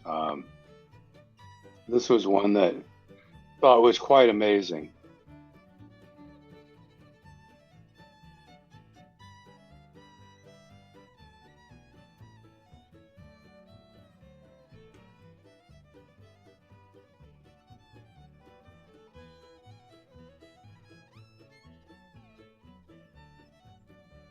Bill, with all the lighting he has, do you know if he ever has night operation with the lights out? He does turn the other lights on, but he really does. He just it's train running more, not really so much real, operations per se. This is again, it's kind of one of those things of some folks are just focused on building a really cool modeling environment to look at. And that's what this really was, it seemed like. Yeah, but I bet it looks magical with the lights off. Yeah, I'm sure it does. Absolutely. I mean, just amazing. Like there are these little pockets back in here of, where inside the hill, you've got a whole scene kind of hiding. Yeah, but up in Chadds Ford at the Brandywine River Museum, they do that for their Christmas show obviously every winter, and their lighting is really what makes the whole thing pop. And I think there's a few things that even make noise too. Yep. Your little introduction to this indicated this is in Cincinnati. I went to high school in Cincinnati, and I can tell you there are elements in his layout that are very much like downtown Cincinnati and other places around that. After you cross the bridge, you do go uphill, but the amusement park is actually to the east of Cincinnati a little bit. But people would look at that and say, yeah, I remember that amusement park, and so on. So there are elements here that are very much Cincinnati oriented. Cool. That's good input. And that's pretty much high praise to any modeler, is to have somebody recognize areas that they've modeled. Absolutely.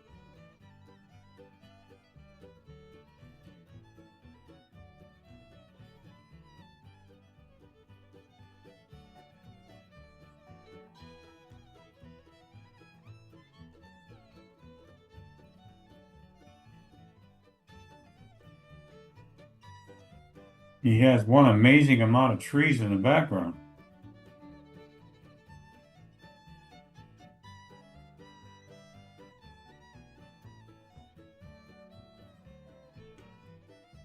Enjoy making trees if you're doing an eastern forest scene.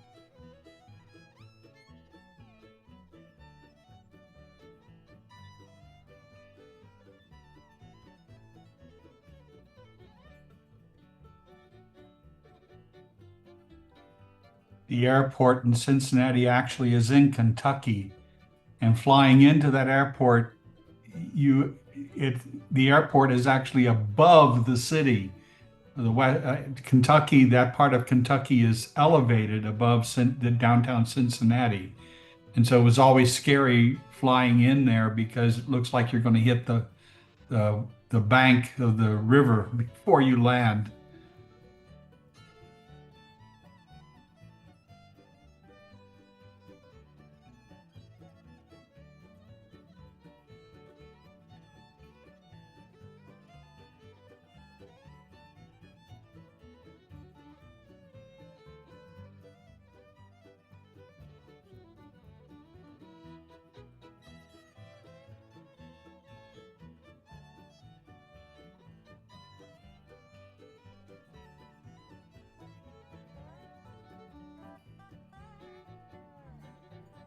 If you have to dust that, where do you start?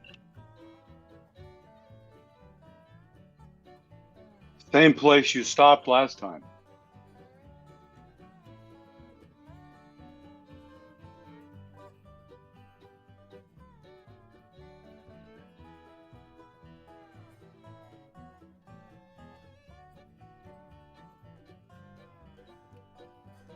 How many square feet did that cover, Phil? I didn't catch it.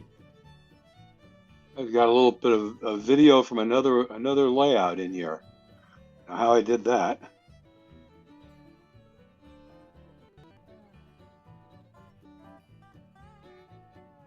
It was 24 by 30, I think.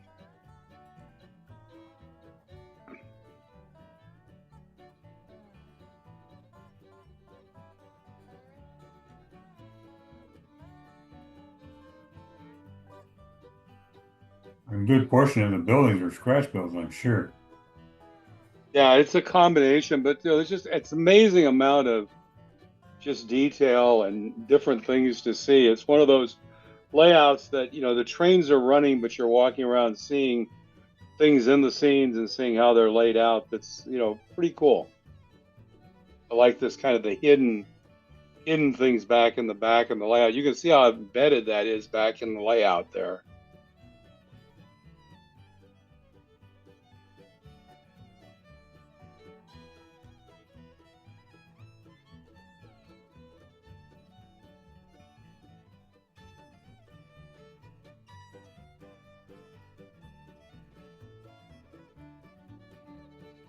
That was impressive. Yeah, this is all.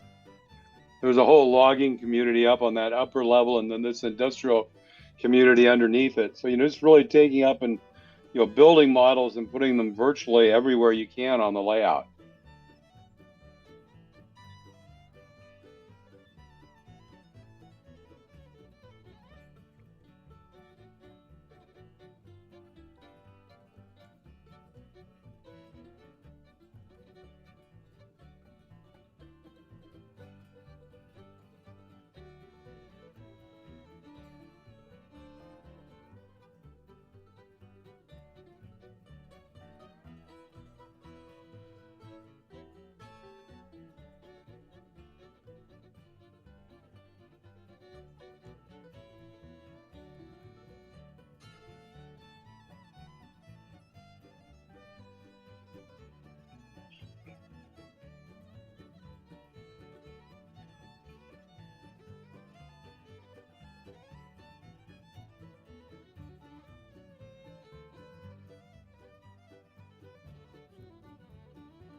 It is easy to get a new Trax layout visit made of your layout, a friend's layout, or a layout you visit. Please take a 4 to 8 minute overview video of the layout and take 20 to 30 still images.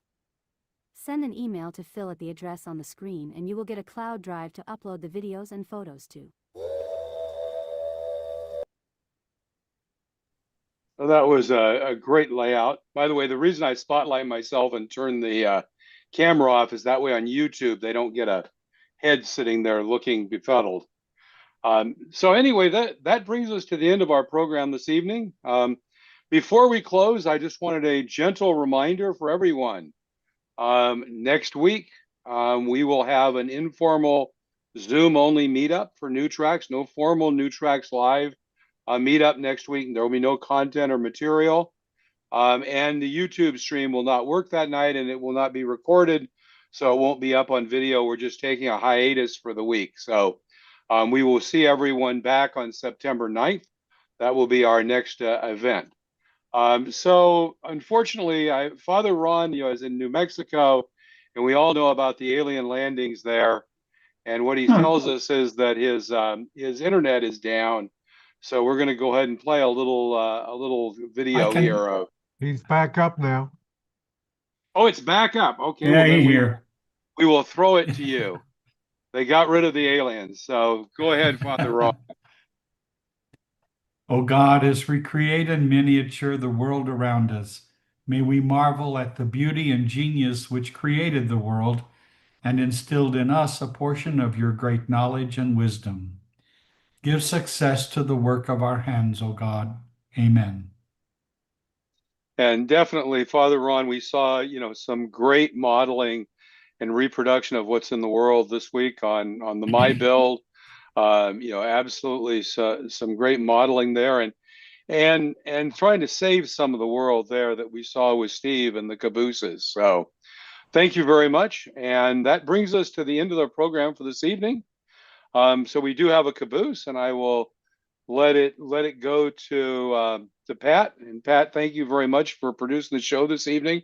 Pat's a stalwart in making all this back end stuff work for everybody. So here we go.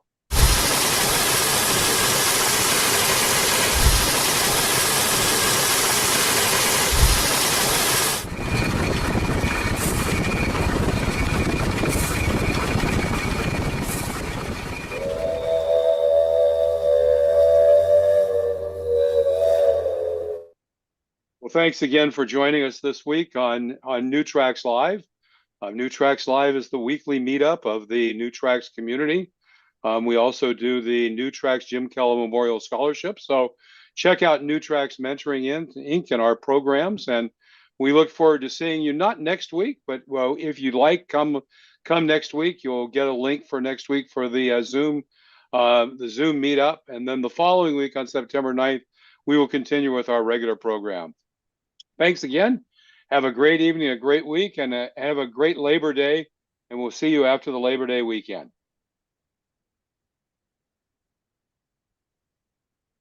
Hey, what's happening, everybody? This is Clark. Who? I know, it's me.